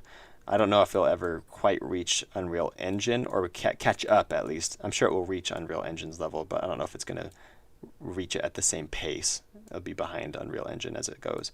But yeah, we'll see. Unreal Engine though is awesome for 3D stuff. Like, it's probably definitely the leader for the quality of 3D stuff that you can make. So I've seen some games with that style, how they make it. Are you talking like we were just looking at it actually, with this Canvas of Kings, kind of has like a hand-drawn paper style. I don't know how they make it. There's a lot of different ways to implement art styles in games, and it takes a little bit of everything. It takes a little bit of the art itself. It takes a little bit of the coding and meshing that art with the animations in the game, and the animations and lighting. So there's a lot of things that build the visuals of the game, not just the art. And so you have to kind of marry all those together to give your game a distinct feel. I just don't want to. All right, Artindi, all right. That I do say that a lot. I could do that, but I don't want to. Yeah, so like we could keep those arms, but they kind of suck. What's up? Hey, Valet. What's up? Welcome to the stream. We've been talking about art in video games. Valet, I believe, I think he does use Unreal, don't you? If I remember right, you've made a few Game Jam games in Unreal, and they had some 3D assets and stuff. And they're pretty fun too. Yo, it's Valet. At least you've proven that any animation in this vein helps the appearance a lot. Yeah, animations, art, like even the art style. Like if you if you hire if you hire one artist to make the art for your game, it's going to look completely different than if you hire just any other artist to make the art. What's difficult, I think, for larger games is hiring artists that can mesh their art and make something consistent. Hire one arter. Yeah, hire an arter, and then they'll make you some art. The best art is made by arters. Arters. Why Unity over Unreal? Just curious, guys. Why Unity over Unreal? Unity's biggest strength is the community behind it. They have a pretty large backing and community. They have a lot of resources. But I feel like that's one of their only bragging points. Everything else is like mid. It's okay. Like, it gets the job done. It's not mid. Mid is saying it's bad. It's decent, and it can get everything done well enough. But it doesn't really excel at anything except for the community behind it. So I think that's where it's got its biggest strength from. And a lot of people like that community for both support, and if they need to look something up, then somebody's figured it out. So it's less likely that you'll run into major issues that you can't figure out with Unity. I think that's what it's got. Def Not That Socks Guy alt account. Alex the dog potentially is a sock guy alt account. Have you tried the visual scripting add-on Orchestrator? I have not tried that. It's an add-on to Godot. I actually haven't ever used any add-ons to Godot. I probably ought to sometime, especially if they'll make my life easier, but yeah, never have. The only reason I use Unity is because I study it at school, and it's required for many jobs. Interesting. Yeah, I guess it's one of the market leaders in certain categories. Yeah. Cool. Yeah, I have more to say about that, but we're getting way too distracted, and we haven't finished this animation worth beans. No, we did finish it technically, but it just looks stupid. It looks so prancy and so dumb. It's horrible. Where do you study, if you don't mind me asking, Vade? Oh, I hit the wrong button again. See, I have thoughts on it, but I think it's too offensive, so I won't say what I want to say. Boinky, boinky, boinky. Look at that little jump. Oh, it's so bad. It's so horrible. Maybe it will look better if we just change the direction of the arms. Like, here, we'll give it a try. We'll give it a little bit of a try. So what if we just made this green, like this? We could leave the silver on. It's gonna look like.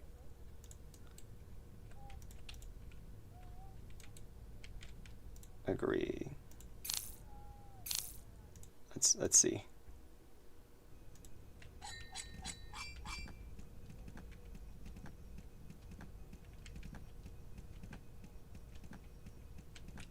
How's that? Does that look a little bit better?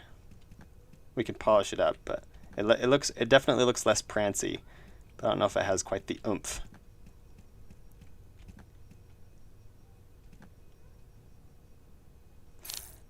What if, how about instead of that, here, we'll bring it back to what it was.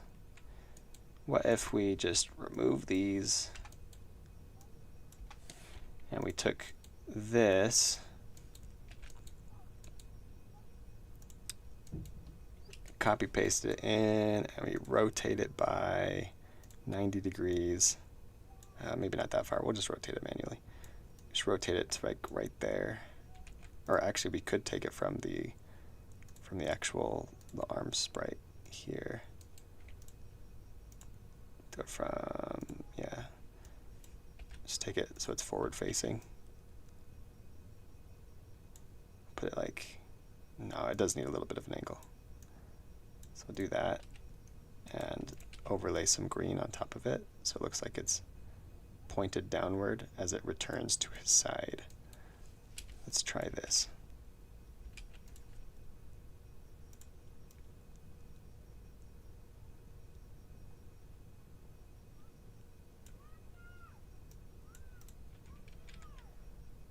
Agree.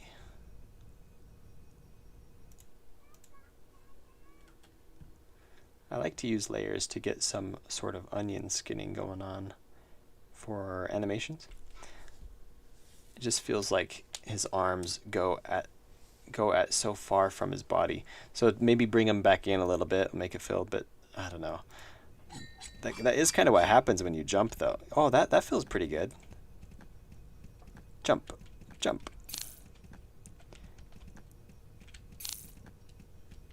What do you guys think? That's the best so far, I think. It's like, wah.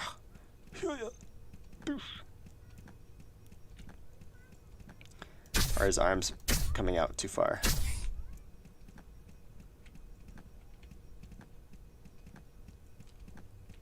Looks like he's trying to hug somebody. Hugs! Give me hugs! Give me hugs! The old one's better. No, I can't do it. I can't do it. It definitely looks better when his arms go further in front of him rather than out to the sides. Yeah, I think so, especially if you're running forward, because then your arms would leap forward. So we're going to go with that. I think we're just going to leave it like that. That's pretty decent. I think you need to just do some cleaning up, and we'll clean it up by adding some random blue in here so we can see where these sprites are. Let's move that out of here like that. I think that'll help it look a little bit better. This green up here needs to go as well because we shouldn't be able to see it. And then what else was there? Oh, I guess there is green on his sleeves, but maybe you can see it at this angle but not this angle. That would make sense. And we'll remove some of these around his hand, make him a little bit more rounded here. Okay. Agreed. I added that blue, by the way. I put in the blue here because when you're working with gray colors, it's hard to see with this default background. Like, you can hardly see the difference between this color and that color. And so if you add in a solid color temporarily, you can kind of fix that problem. You can change this background completely, but I can't remember how, and I don't know. I like this background. It works most of the time, as long as you're not drawing in gray. But if you are drawing gray, a quick fix is just throwing in a random color, and then you can see what you're working with. So, fun facts. Tips and tricks. Okay, and this should look just a wee bit better.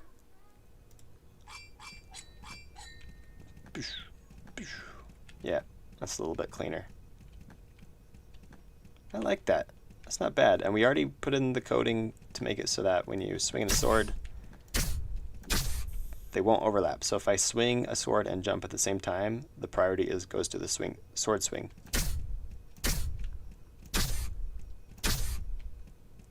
Although you can see the arms animate just for a fraction of a second if you swing right when you jump. That's not very often, and I think it's forgivable. So we're not going to try too hard on this. Bring back the old one, it's better. No, I will not. Oh, we never actually ended the poll. The poll says yes, by the way, guys. Let's do a vote for that one. Vetoed. Vetoed. We can vote, but I'll veto it. Give him a funny hat. If replay the game after beating it, it would be funny. That would be funny. What we could do, let me stand up real quick and fix my chair. What we could do is, I have a pizza box sprite from a previous stream because we were adding decorations to the floor. What we could do is once you win, then if you play it again, some of the debris on the floor just gets changed to the pizza box sprite. Colorful pinwheel hat. Yeah, we'll change the arm animation of that Prancy, and then we'll give him a pinwheel hat too. That'd be good. Unlock bonus content by winning the game. All right, what bonus content do I get? And you get Prancy main character. That's what you get. Enjoy. Cool. We do have to add a little bit more to the code. This bit specifically for when we have just this sword swing as well. And then we'll make him true again after the timeout. There. Because there are 4 different sword swing animations, and each one is done separately because it works. This is not the most efficient way to do it. But so here we have the long sword with a full circle, long sword, small circle, swipe, and then just a swipe. And we can see them all here. There's, oh, that's stupid. Okay, there's that. And then here's long. Then here's small with a circle. And then, oops. There. And that's that one there.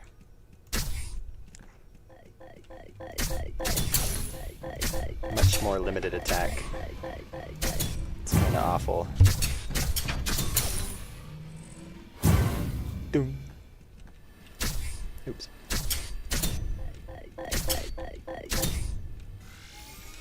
Don't shoot me. Missed.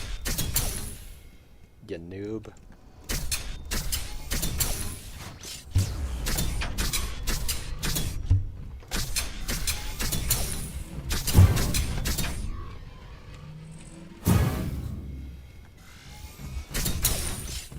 Okay, well, we do need to fix that animated sprite for his arms, playing the wrong sprite at the wrong time. So I think it's because we're selected on it. If we select that one, does that fix it? Let's see. No, it's still weird. It's so odd. It's so odd. Animation leap, yeah, it should be set to that. And when it plays through the leap, it would end on invisible. Why would it be stuck on this one? Frame duration. Oh, right here, frame 4. Should be frame 1. Let's try now.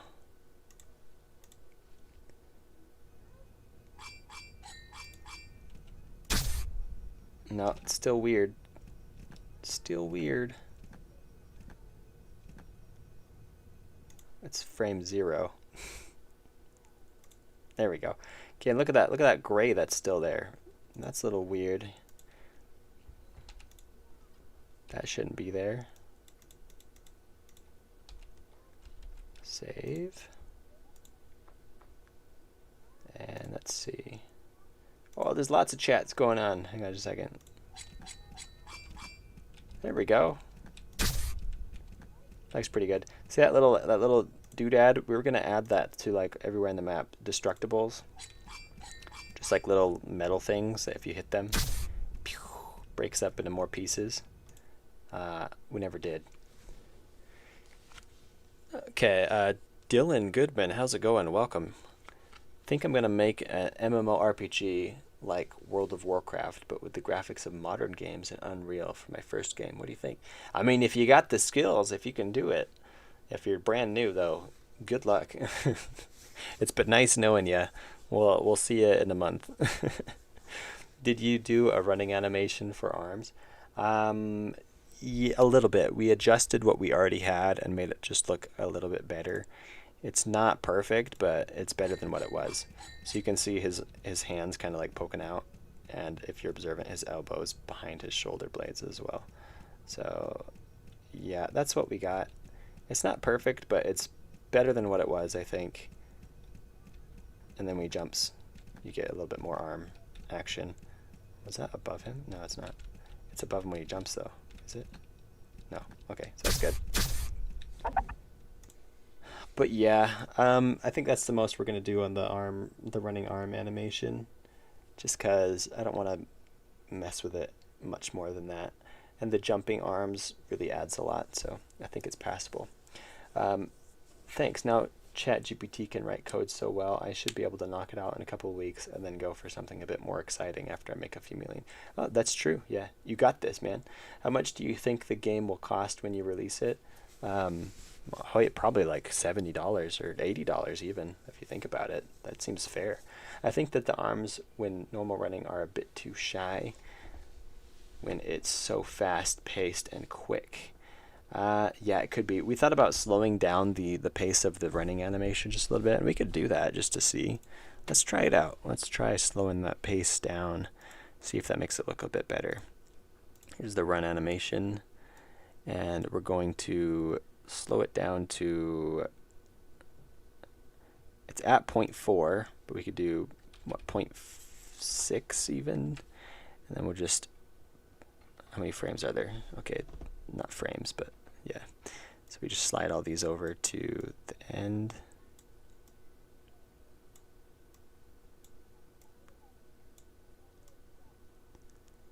Put this on the halfway, oh, is there a halfway point at 6? It's probably that one, right? No, it looks like it's not enough. Yeah, okay, these can go a little further, that's why. That's not far enough, that's too far, I mean. Okay, and this one goes to center and center. And this one can go right there, right there.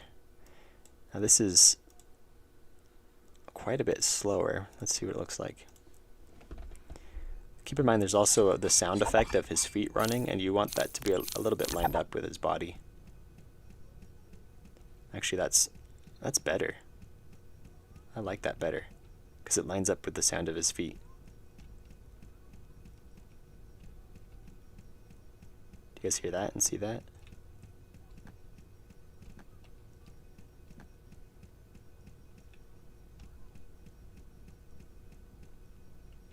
Enough with this. Enough with the arms already. Show us how to implement microtransactions, please. Well, I'm getting there. I love a bargain. $75 US on lunch. I love it. Yeah, that's quite the deal. It's quite the deal. Valet, yeah, you should just make the arms go out further. When jumping or just when running? Because that's, I think we tried going further. If maybe not. I don't remember. We tried a bunch of stuff, and this ended up looking the best. But I don't know. Look at the Discord, he says. Okay. Am I going to regret looking at the Discord? I'll move it out of the stream just in case. What is it? What do you got here? What is that? What's that little thing? It's a bit little weight. It's a what? It's a bit little weight. I don't know what you're talking about. Okay. Sock's friend, if he added some nail polish skin, I could see that making the big bucks. Oh yeah. Yeah, get the wow, let's see what's some of the popular ones that they do for skins. Like the, I don't know, a nurse's outfit probably. Right. Nailed it. First try. Arms are fixed. Good enough. They're passable. It's deliverable. We'll call it that. If we want to do more, it'll be some other time. But for now, we're going to go to the, oh, I see. Here's what Valet says we should make it look like. It's like, ah! Anyway, let's mark this off. Stuff to do, stuff done. Goodbye. Nailed it. First try. Improve raising animation when entering end room. I don't know if we need to improve that. Like, okay, let me show you how that looks. So in the end room, when it plays, okay, we're not gonna be able to see it very well if we do it from here. So we're gonna have to break this a little bit. We're gonna move the player to the end, so we can enter the end room while it's already in full screen, so you can see what I'm talking about. So if we play this, make it full screen, and then enter the end room, you'll watch this arm that you see right here will raise up from the bottom of the screen to a visible position. And when it raises up, it's going to pause for a half a second while all of these appear, and then start moving, which looks just a little bit unnatural.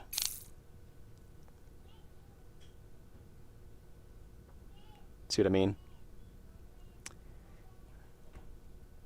And to fix that, I think it could be rather complex. It could be a lot of work to make that work, but it's such a small thing though, I don't know if we should care about it. What do you guys think? Should we care about something like that, or can we ship it? What say chat?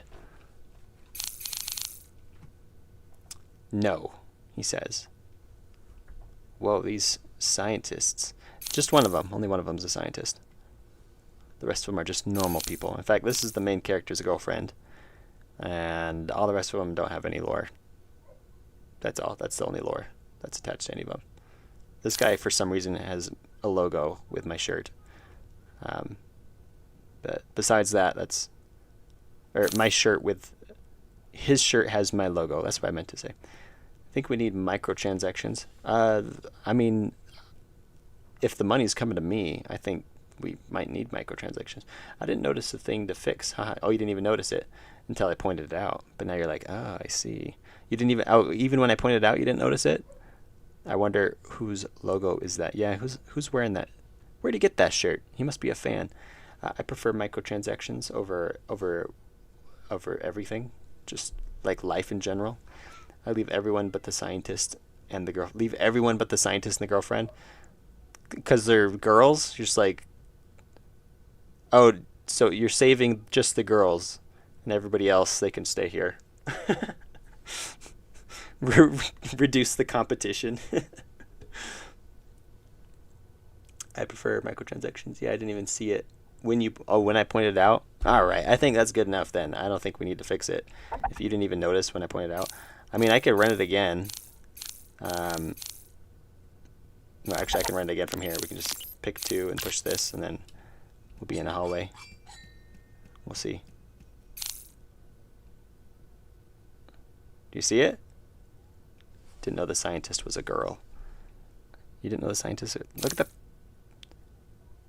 Okay. I mean... well, all right. I thought they were a guy. No. I mean, we don't assume genders here.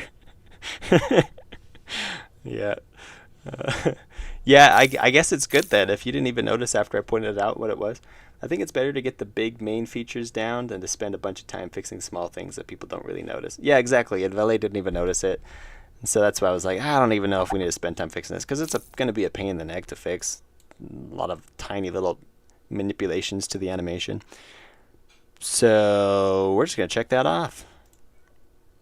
Improve raising animation when entering room. What we're going to do is we're going to copy it, delete it, and put it on the optional things to fix. There we go. And we'll remove that empty space. Oh no, we leave the empty space because this is the do off camera stuff. Okay. List is getting shorter. A lot of it's adding the music in. A lot of it's adding the cutscenes as well. We need to get those in sooner than later. Sound effects are definitely important. Must have. Fix players' arms during walking and jumping. I thought we would check that off. Did I have it noted down twice? Weird. All right, well, there we go. Improve raising animation when entering. What? Did I delete the wrong thing? Can I control Z this stuff? No. What did I move up here? Improve raising animation when entering room. Oh, okay. Did I just have it down twice? Did I not actually delete it? I didn't save it, maybe? Weird. Okay. Either way, it's fixed now. Playtesting, add more rooms. We want 10 more. Make score multiplier look good. That's after I implement it, because I have to implement it first, which I'm going to do off screen. And then add save system. And then credits, music. Wow, we're almost done. So music, sound effects, cutscene, add more sections, and make the score multiplier and a save system for audio controls. That's not that much. I think we can get that done in a month. We should be able to. And then maybe we can come back and add some of these optional things, which score multiplier is no longer optional, actually. So let's fix that. That's a needed thing. Customizable clip. Oh, wait, there is something that we don't have on here. We did add windscreen. Because I don't think unless I drew that already. Did I draw that? I don't think I did. Let's see. Windscreen. You win. And if we make the color... No, it's just a black screen. I don't have the art. Because in the lose screen, we have this. In the win screen, we need to have similar art, except you're not dead, and everybody's happy. So, yeah. By the way, you'll never get this lose screen, because this is with everybody. When you lose, it only shows the people that you've saved so far in the game. So you'll never be able to see everybody, because that means you won. So, unless I have an 8th round where you literally don't have any abilities, in which case, if you got to that round and then lost, then you would see the screen. Why is it just me? Why is it just me's icon so sad? Is it? What is it? Oh, it's just like, yeah, it's it's not sad. It's neutral. It's not a sad face. This is a neutral face. You silly. I don't know. I just like, I looked for an image when I set this up, and that was I saw that and I was like, yeah, that works. Stuck it in. Robot leg guy's cool. Let's change planes and just save him. Yeah, robot leg guy. He's in like one of the last tubes, isn't he? Let's see. Yeah, he's in the second to last tube. He's wearing his shorts. Yeah, and this guy's got like a pizza delivery vest or something. It looks like I don't know. Looks like he works at somewhere. He works somewhere with a purple vest. Oh, I think I noticed it. Did you notice it that time? Be quiet, Valet. You didn't notice anything. We're not fixing anything because you didn't notice it. Like, you're the reason we're not going to fix it. So that means you didn't notice it even just now. So be quiet. Guy in tube number 2 looks like Butthead from Beavis and Butthead. This is Kevin, by the way. Kevin in number 2. I guess he kind of does. That's funny. I can't remember other names. I think her name is Jenny. This is Dr. Somethingberg. We can look them up. It's just in there. Let's see. What are they? Is it under characters? We'll have to look it up through like the whole sprite system.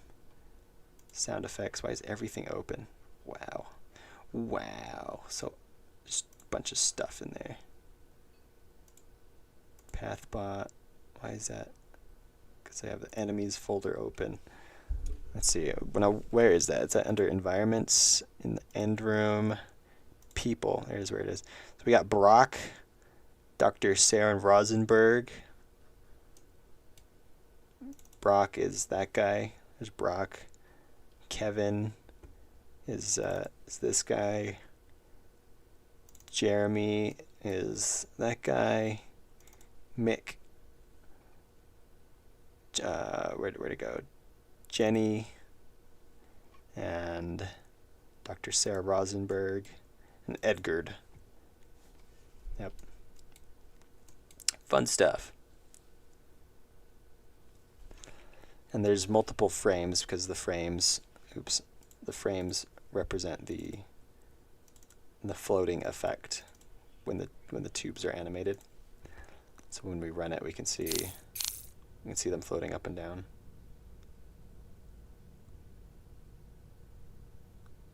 Right? Is that why I did that? Because they're floating way more than that.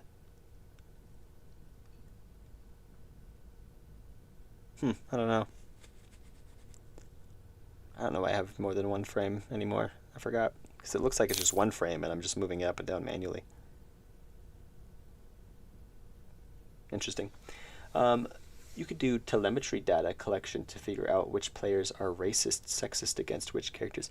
Oh, I could figure out which ones people choose to save the most. By the way, actually, that won't be 100% true based on characters, because depending on who you save, it will determine which parts of the environment become more difficult, and these symbols represent those different parts of the environment. So as you play the game, you'll notice these symbols on the environment and on the robots. And so when you save somebody, it will affect different parts of the environment. And so people might strategically save people, not because of who's being saved, but because of which parts of the environment they want to become difficult first versus last. And so, yeah, once they figure it out, it's likely that these two will be saved last because they affect the most. Well, yeah, they affect the most in making it more difficult to get through. So, sorry, Mr. Jeremy and Nick. They'll probably get saved the last almost every time. I'm saving Kevin last. You hate Kevin. Stupid Kevin. Haven't you finished it already? The game? Or no, you talked to Dallin. Yeah, Dallin, why aren't you done with your game yet? I thought you'd have this RPG done already. Come on, I wanna play this. I wanna play this massively MMO RPG everything. We've been waiting this whole stream. We hate Kevin. And Jeremy. You're speaking for everybody though. Does everybody hate Jeremy? Somebody else said that they like his robot leg. I don't know. Gemray and Gemray. All right, we didn't make a song this stream because I'm feeling like I don't want to. It's 4:30 already. We got a lot done though. We narrowed it down. I think we eliminated 2 things from the to-do list because one was not necessary and the other one we just got done. And so there's really not left to do. Add the cutscenes, add the music, add the sound effects, play testing of course, but yeah, that'll be a thing. Add more rooms. Maybe we can do that in the next stream. We'll just crank out as many rooms as we can. Add windscreen. See, and this one could be fun because it's pretty monotonous. It's kind of just something I do, and so we can just chat about whatever. See how often you can distract me from getting my job done. But yeah, we'll see. Either that one. This one requires me doing stuff off camera, and so that has to happen. And the windscreen, that's just going to be some fun pixel art, which I'm not looking forward to because I don't know, pixel art is it's such a pain in the neck, especially when you're drawing people. And if I have to draw 7 people, man, that's because here's the lose screen. The lose screen took a full stream, I think, last time to draw this. Like, that was not easy. That took a lot. And then the lose screen is made up of all these different components, so I can based on who you've saved, I can render different people. But this sprite took quite a while. That was a lot of drawing, and we used a lot of references. I just traced, like I'd paste in a picture from the internet of somebody standing in all these different positions, and I just drew over them, and then afterwards colored and textured them. It took a full stream just to get like their basic shapes in, and then I went and did a lot of the shading off camera. That was a lot of work. And there was nobody in this position. I had to get my wife to sit in this position, set up a camera, and lie down myself like that, and then take the picture so that I could draw an accurate. Let's see if I can show it a little bit on a bigger screen. Yeah, to draw this, I actually had to take a picture of myself and my wife in this position to make it passable, believable. I think everything else I drew, but then that one I had to. Yeah, that was hard. Oh, that's real investment. It sure is. Yep. I was gonna do the animations for the cutscene as well, and I was just gonna I was thinking how I could do it, and one of the ideas I had was I just film myself doing what I want to animate, and then animating it and doing it all off camera, so I didn't have to worry about showing my face. And I was like, man, that's a lot of work, and I don't know if I can pull it off. So then the other thing is I bought those little action figure drawing assistant dolls, and I was going to take pictures of those and put them in the right positions for each frame and then draw that in. And that also just seemed like a major headache. I actually bought them and I was going to do it, and I never did. I spent $20 to do that. But they'll still be useful for other drawing endeavors that I might pursue. I ended up just hiring somebody to help me out with the animations because it was hurting my brain. So let's do a vote to see what part of the streams like music, animation, and coding. Oh, we could do that. We'll end this stream with a vote on what you guys like the most. Start poll. So let's see. What is it? Animations. Oh wait. What part of the streams do you like the most? And we'll do coding, art/animations, which is what we mostly have been doing on a lot of these streams. I try to keep the coding and the offline, the heavy coding. I try to keep it offline or off stream. Then we have music making, which we've only been doing recently, as we've been making a song for each. We've been making like one song a day, although we fell off the last 2 days. We only made one song in the last 2 days, and today we're probably not going to do one. But we could add another option. Is there anything else that we do?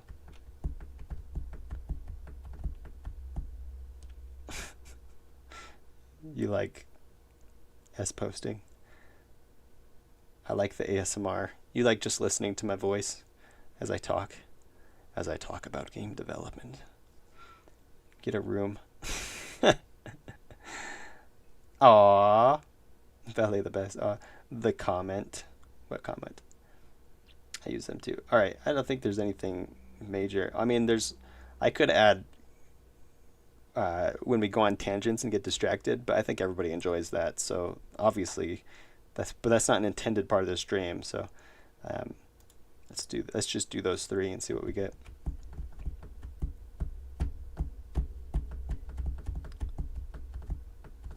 $50-50 for art animation and music making. So after you vote, can you see what the results are, or is it just me who can immediately see the results? I'll move it up out of the way so you're not influenced. Got 5 votes so far. 6 votes. Oh, 5 votes. Somebody took their vote back. Back to 6. We can see it. Oh, so you can still see it even if I hide it. So as soon as you vote, then you can see it, right? Listening to you talk about game development is perfect background while I work on game development. Nice. How's it going, Candlestick? Have you been just listening in this whole time? You just had to put in your 2 cents, or did you just join? Either way, glad to have you here in the stream. Usually we do vote, or we float around. It's around 9 to 15 concurrent viewers. Every once in a while we'll pop up a little bit higher than that, and every once in a while we'll drop down to about 6.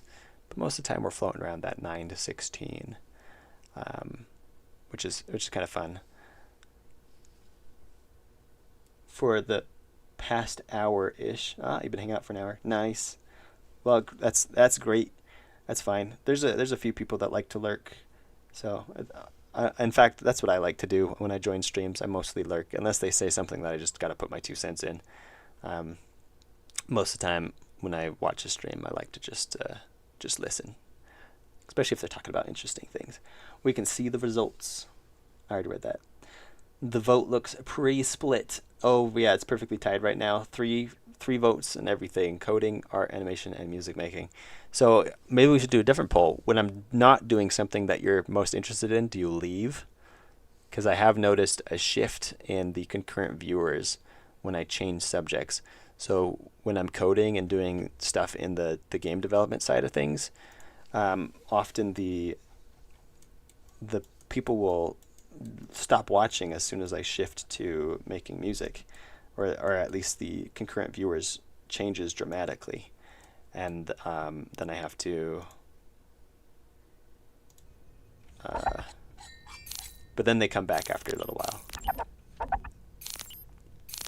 Probably not the same people, but new people, and they're interested in what I'm doing. Oh, die instantly.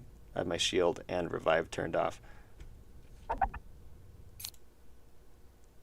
Actually, starting a new game there probably would have reset it, but let's reset it here because we need that to not be turned off. Where is it? Shield should be true. Crit, and there. True, true, true. Cool. Let's play again. No one else vote. Let's make it as hard as possible for Artindi. No. More people vote. I mean, it doesn't matter if it's just information. Like, if it's an even split, then I almost feel like it doesn't really matter what I decide to stream about, because those who hate it, sorry, but I'll still get the same amount of viewers no matter what. And then those who love it, I mean, it's great. You get to watch something you love. And then as I change what I'm talking about, either you'll decide to leave and new people will show up and stick around, or whatever works. So. Alright, let's go. I turned the volume down so I can play without... That's down really low though. Let's go just one higher. There we go. Once we get the music in, it's going to be really great.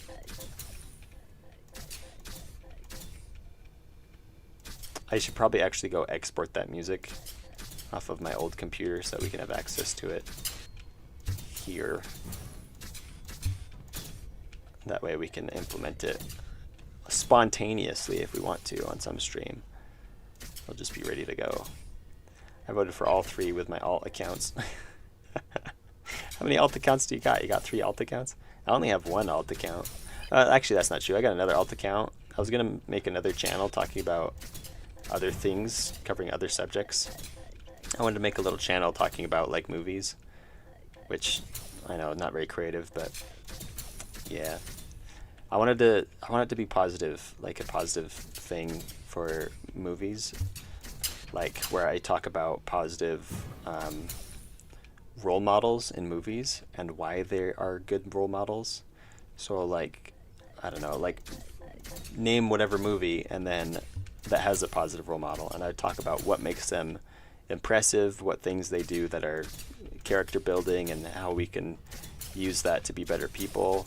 And I feel like it might be a little niche, but I don't know, it's something that I would like to watch, and so I'm sure somebody else would like to watch it too. But I never actually did it. I started making like 1 episode in that, or 1 video for that channel, and then I never actually finished it, and I was worried about copyright things because I was using footage from all these movies and stuff, and so I never actually did it. But that channel still exists, just doesn't have anything on it. I have like 50 million. Also, camera juice. Shake will be great for more impact. There is screen shake. It is implemented, but I think we could probably add a little bit more here and there just to make it a little bit more zesty. So that's some good feedback. We could add more camera juice. In fact, why not we just add it to the to-do list while we're talking about it? Edit. Oops. Edit. Add more screen shake. I'm pretty sure there's a few cases where there isn't that much screen shake going on, but I don't want it to be like crazy amounts of screen shake like some games add. I just want it to feel good but not be distracting. Make all the game juice camera shake. Just shake everything. Just have it constant. That way you don't miss when you should shake it if it never stops shaking. Let's do this guy, and let's do her instead, and we'll do circle attack. Let's go.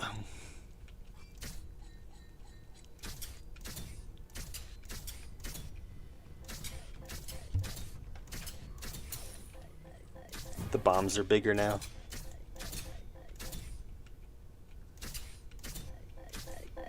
Huh.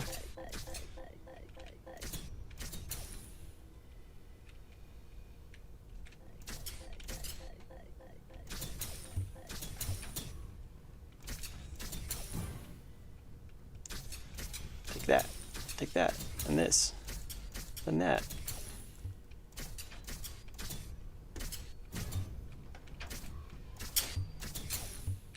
That was close. I can't walk on it.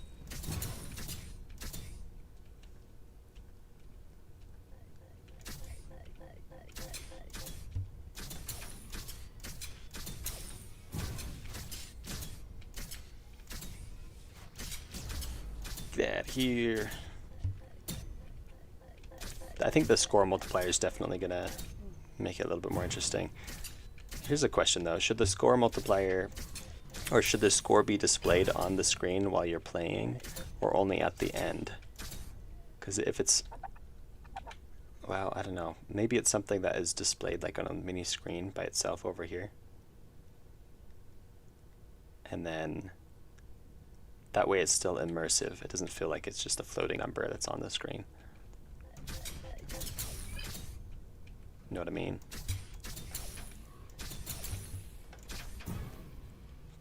Also, there's a freeze frame,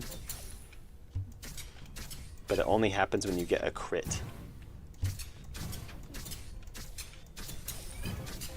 Where everything, the time slows down for a half second.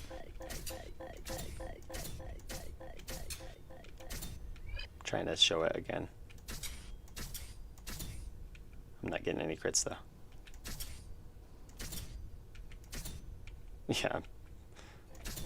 Right there. It's really brief, but the time freezes. That has really great impact. I wonder if I should just make it longer and then add that little impact every time you hit something. Well, that would make the game technically take longer. So I don't know if that's a good idea. Anyway, have you ever thought of playing games that are not your own on stream? I do every once in a while. I play some games on stream that are not mine. We did that on Saturday. We played a few games. We played an indie game that somebody sent me, and it needed some work. It was hard to play.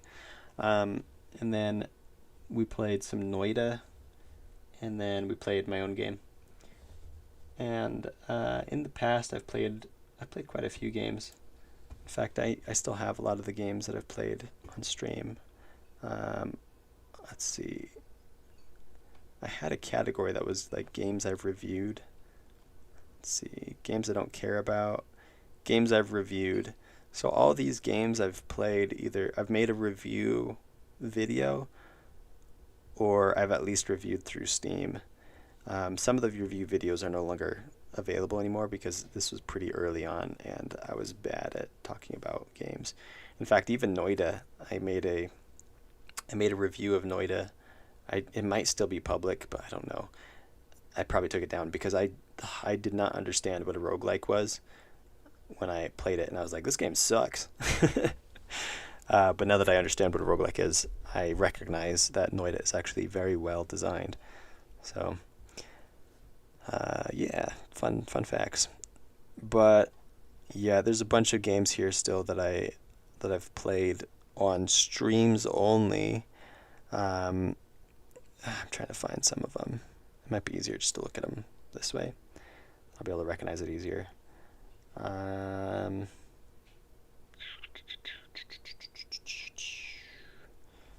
see, what have I played on stream? I want to say I played this one, or I just made a video review of it. I'm not 100% sure. I've played Celeste on stream, I think. Or at least I've talked about Celeste a lot. I made a review of Push Sheep. I played this. No, I didn't play this. I made a review of this one, and then his other game, Dashing Fire, I played on a stream. And only one person joined the stream that day. I was streaming, and there was one person watching. And after that, I was like, I'm done streaming. And I stopped streaming for like a long time, until I started developing cost. And then I started streaming again. But like, I streamed, and there's one person for a whole hour, or however long this was. Only one person was hanging out there. And yeah. I do watch Jonas Tyroller. I've actually made a rebuttal to one of his videos at one point. He's pretty cool. He annoys me sometimes because I don't know. I don't know why. I don't know why he annoys me. Him and some other guy. There's another guy, Thomas Brush. Thomas Brush annoys me a lot. He's cool though. Like, and no hate. He's just the way he talks or something. I don't know what it is. I think my biggest guess for Jonas Tyroller, I don't know what it is because all his advice is great and it's dandy and I shouldn't have a problem. So maybe it's just the way he talks that annoys me or something about it. He just annoys me a little bit. Thomas Brush though, he portrays himself in a certain way that I don't think is becoming. Is that a good way to phrase that? he markets himself as like, I've achieved the indie dream and you can too. Here's how. And then he shares things that he did, which is fine and good. And I mean, it's helpful information, but I think he suffers from survivorship bias, which means he's succeeded, but lots of his success came from accidents. And he even has said that several times, that he succeeded because PewDiePie happened to play one of his games. And that's not really something that is super repeatable. And I don't know. Maybe I don't know what I'm talking about, but a lot of his advice feels shallow to me because I don't know. He's still a cool guy though, and he makes some really dope games. So take that for what it's worth. Hatmania, I don't remember this. I think I played this on stream actually. It was pretty cool. I played this one on stream. Decipher the Deck. I'm pretty sure I did, yeah. Seven Groves I played on stream as well, and Azurine Heart. This was an RPG, and I kept dying. We had to play the same thing over and over again because I was really bad at it. I think it helped the developer a lot seeing me play it and fail horribly. I played this on like Saturday's stream. That was not a super good game. I played this on a stream as well. That game needs a lot of work. I think this was like I want to say it was a Game Jam game, but no, somebody just sent it to me. It needs a lot of work. This one too. This game and this game felt like games that should be free on itch.io because they're just so small. And same with this one and possibly this one too. Like there's just not enough in there to warrant it being a Steam game. And as well as this one, Hell's Loop, that was like a lot of people will send me games and they just need a lot of work. And I for the life of me, I don't know why they're on Steam because there's not enough there for it to be worth it. I want to say this one too, but I can't remember for sure. In fact, I don't remember if I've ever played it. Maybe, yeah, Time Played 0. I've never played it. That's interesting. Yeah. Rare sighting of Azurine Arenze. Oh yeah, when he pops up, he's always just in the background. Dashing Fire is the Blackthorn prod game, right? Yes, Dashing Fire is a Blackthorn prod game, as well as this one. This was his first game, and it was marketed. I had a problem with it. It was marketed as a puzzle game, but then it was very much not a puzzle game, and for that I didn't like it. For what it was though, like if he marketed it better, I think it would have been a lot more enjoyable. It was really more of a precision platformer than a puzzle game. Dashing Fire was okay. The thing he excels at is his art style, not necessarily his game design. But yeah, Blackthorn Broad's cool though. He's one of the first of the game dev YouTubers. Lynn's Island has always looked like a really fun game, but I've never actually got it. So Jim's Adventure was one I played on stream as well, I think, I never played on anything. I played it because he sent it to me and I was like, okay, is this worth playing on stream? I played it a little bit and I sent him direct feedback in email and I said, dude, you need to work on this. It's very lacking. It needs a lot of help. So apparently I have the Ultra Kill demo. I didn't know that. Interesting. I've never played it, but I do want to play it sometime. Life Inc. I've played this. I didn't play it on stream though. I played a early version of it, and it says I haven't played it at all because the more official version has come out. I've always wanted to go back and play it again because it was pretty fun. What little I did play, so it was a really weird, like, silly game, but the mechanics were relatively interesting and passable for a small indie game. I see that you play Sprite a lot. Yeah, I play it. I play it just a little bit, just not too much, but I dabble. Is it? Oh, it doesn't show up on my. It doesn't show up here because it's not officially a game. That's funny. Yeah. Like I got 70 hours in Supreme Commander. That's not bad. I need more than that though.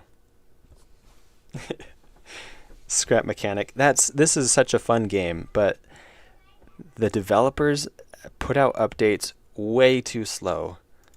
Like the last update they did, December. The update before that, November. The year before, and it was just a hot fix.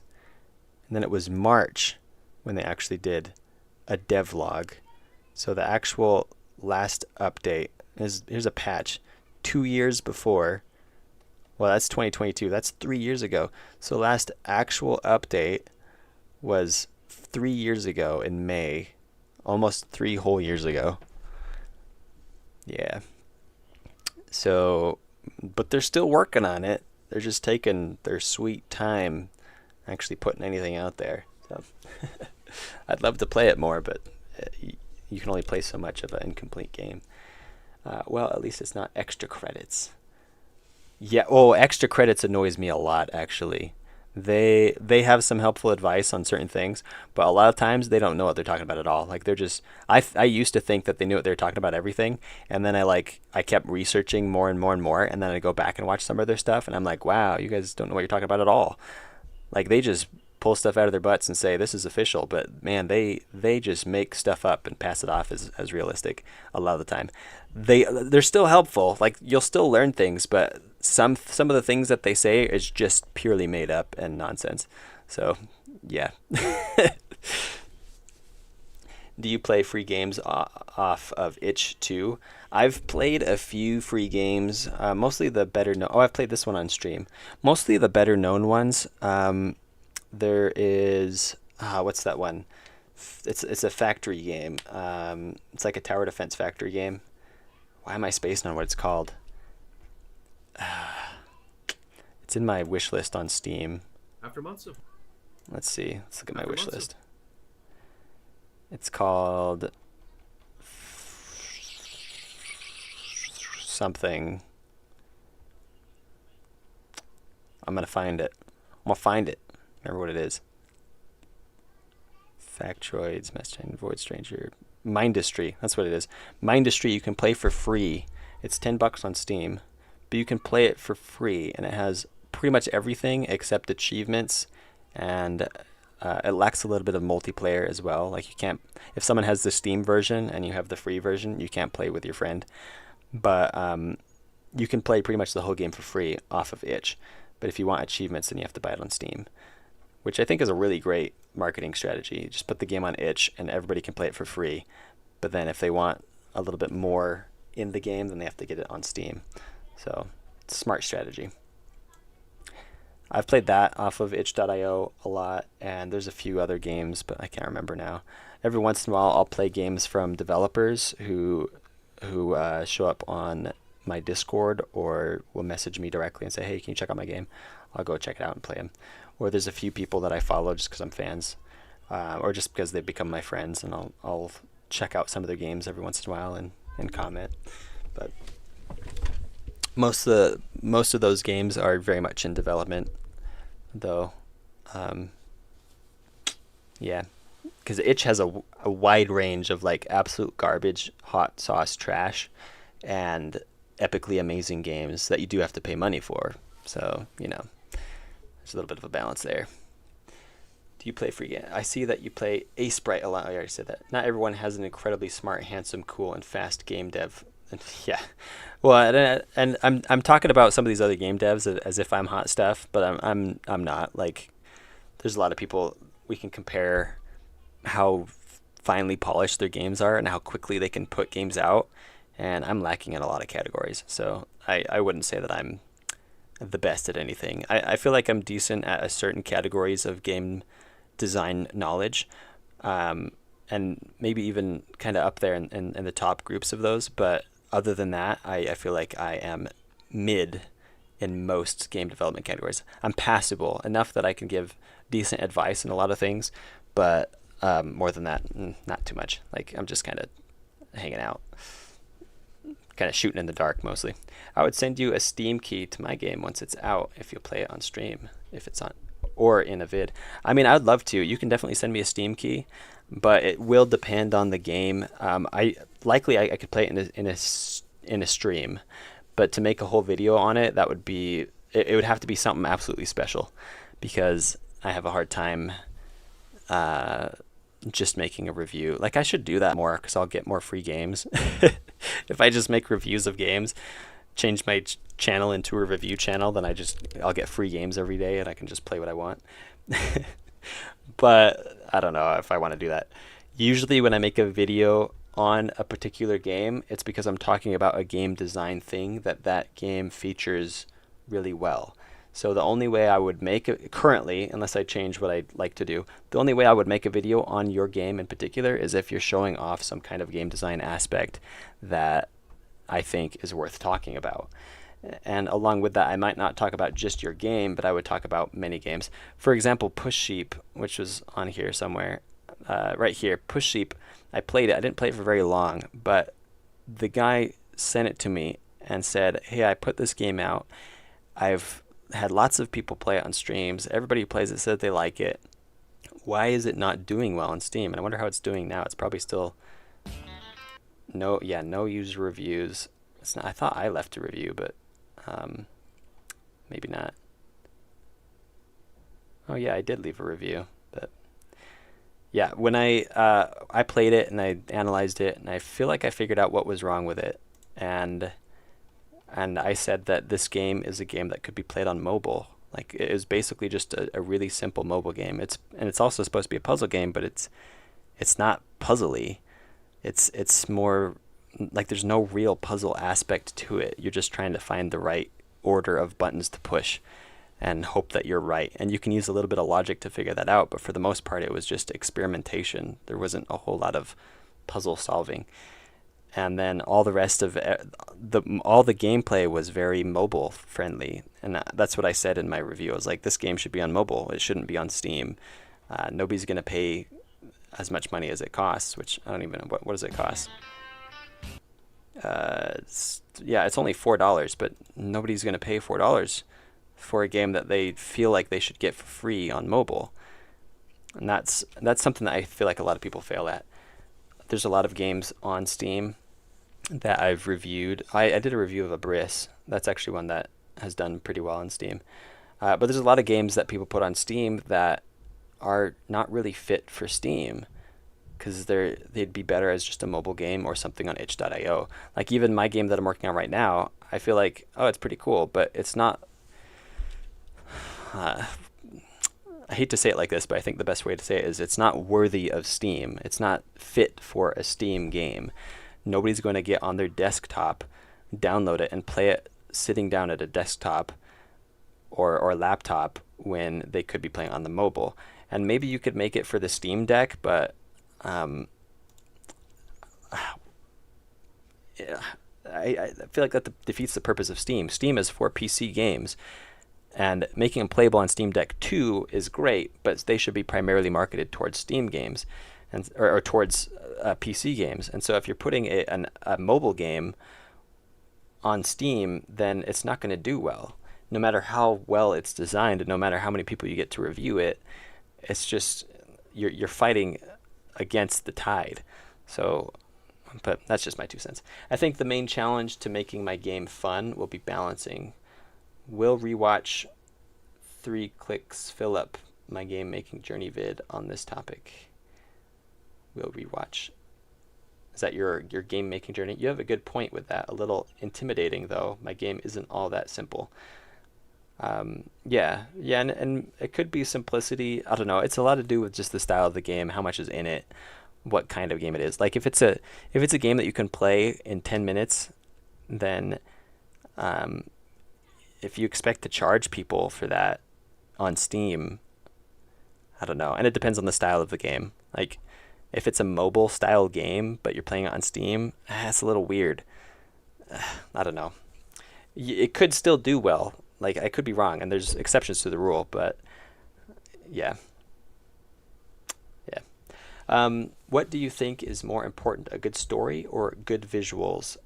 For marketing, good visuals. For enjoyment of the game, it could go either way. Both are superfluous. They don't actually matter a whole lot. They can.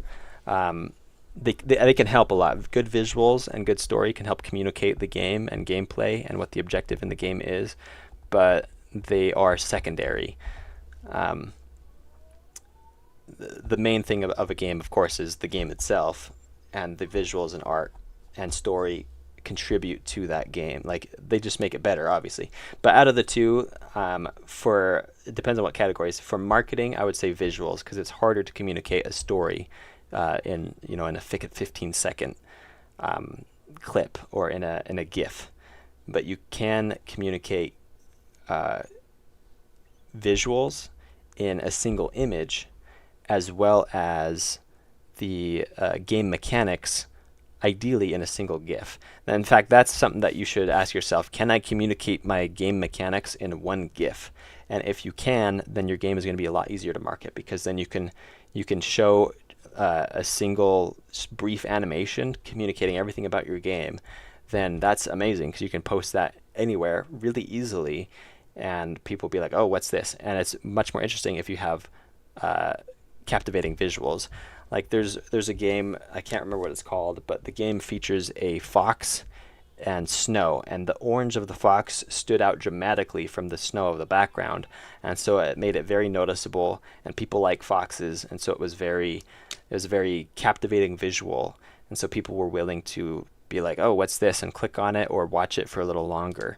And the creator of that game attributes his success largely to the visuals that he chose, and the character as well. And so the visuals can be very important for marketing. Story, though, is hard to market unless you have a first. The example I always use is Portal. Portal 1, they market the mechanics. If you watch the trailer to Portal 1, it's not telling you anything about the story, although the story is still present because you hear Gladys's voice narrating the trailer. But the trailer for Portal 1 is all about the mechanics. They're saying, check this out, you can use portals, look how they work, and they have all like just rapid fire display of what the mechanics are in Portal. And everybody's like, dang, I want to try that. But the story in Portal 1 is amazing, and everybody loved the story. And so in Portal 2, when you watch the marketing for Portal 2, they do show some of the new mechanics, but when they first announced it, they weren't talking about the mechanics. They were in fact, we can look at it right now. So here's them talking about the mechanics. They do that, but in the announcement, oh, it's not here. Oh yeah, it is. Let's see, which one is it? They show that there's multiplayer. I think when they announce it, is it this one? Yeah, it's this one. This is the teaser. This is how they announced it. They're not announcing the they're not announcing the new mechanics. They're not showing off the mechanics. Most people understand them. What people are interested in Portal 2 was the story.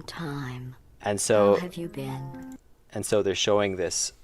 They're showing all these visuals. They're not showing hardly any mechanics, but they're just showing this is Portal, and you're going to get more stuff. And here's the story, and you get voiceover from Gladys talking about how she's going to get her revenge or whatever. I can't remember all the narration. But that's the example I always give of marketing with stories. It's hard to market a story for your first game because it's difficult to communicate that. Unless you're making something that's heavily story-driven, then you can kind of tease at that. But it's still difficult to communicate in short clips or short little bits that you can put out on the internet. But once you have a game established and a following established, then you can market the story. So the priority in marketing should be mechanics, and the visuals help communicate that and draw attention. Portal 2 is beautiful to this day. I prefer its visuals to most new games. It almost looks real in a way that others don't. Perfect imperfection. It's one of my favorite games. Portal 2 is probably one of my it's got to be in my top 10 favorite games because it was just amazing. It was absolutely amazing. I feel like them not showing the new mechanics made it more surprising when you got to use them. Yeah, and they did show them. So don't get me wrong, they didn't like just not show them, but they didn't start with that. They started with marketing the story, but then eventually they had clips with that one guy's voice describing the new mechanics in a really hilarious way. And so they did market with the new mechanics and the multiplayer aspect as well. They did market all that, but they emphasize the story, where in the first game they don't emphasize the story at all in the marketing, because it's hard to say, hey, check out this game, it's got a great story, because Nobody believes you. They can't see that. They just go off your word, right? The only way you can prove something is quality in your game is if you can show it. And it's hard to show a story is quality by just saying so.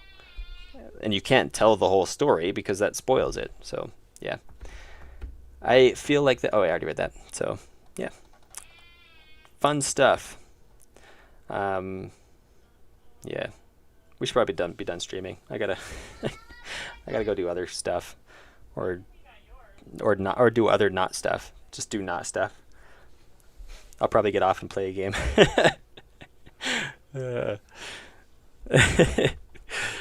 Take a break, you know.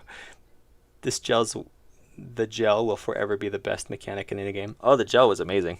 And the concept of Portal's surfaces only working on moon dust, that was like genius, and then plays into the game as it goes. It's really good. So,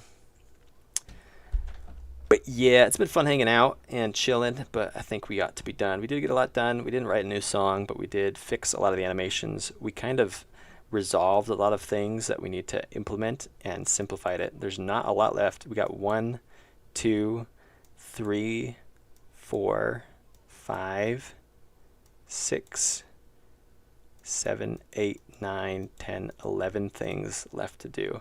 Except 2 of those are not going to be done on camera. So really there's only 9 things left to do in stream, and then the game is done.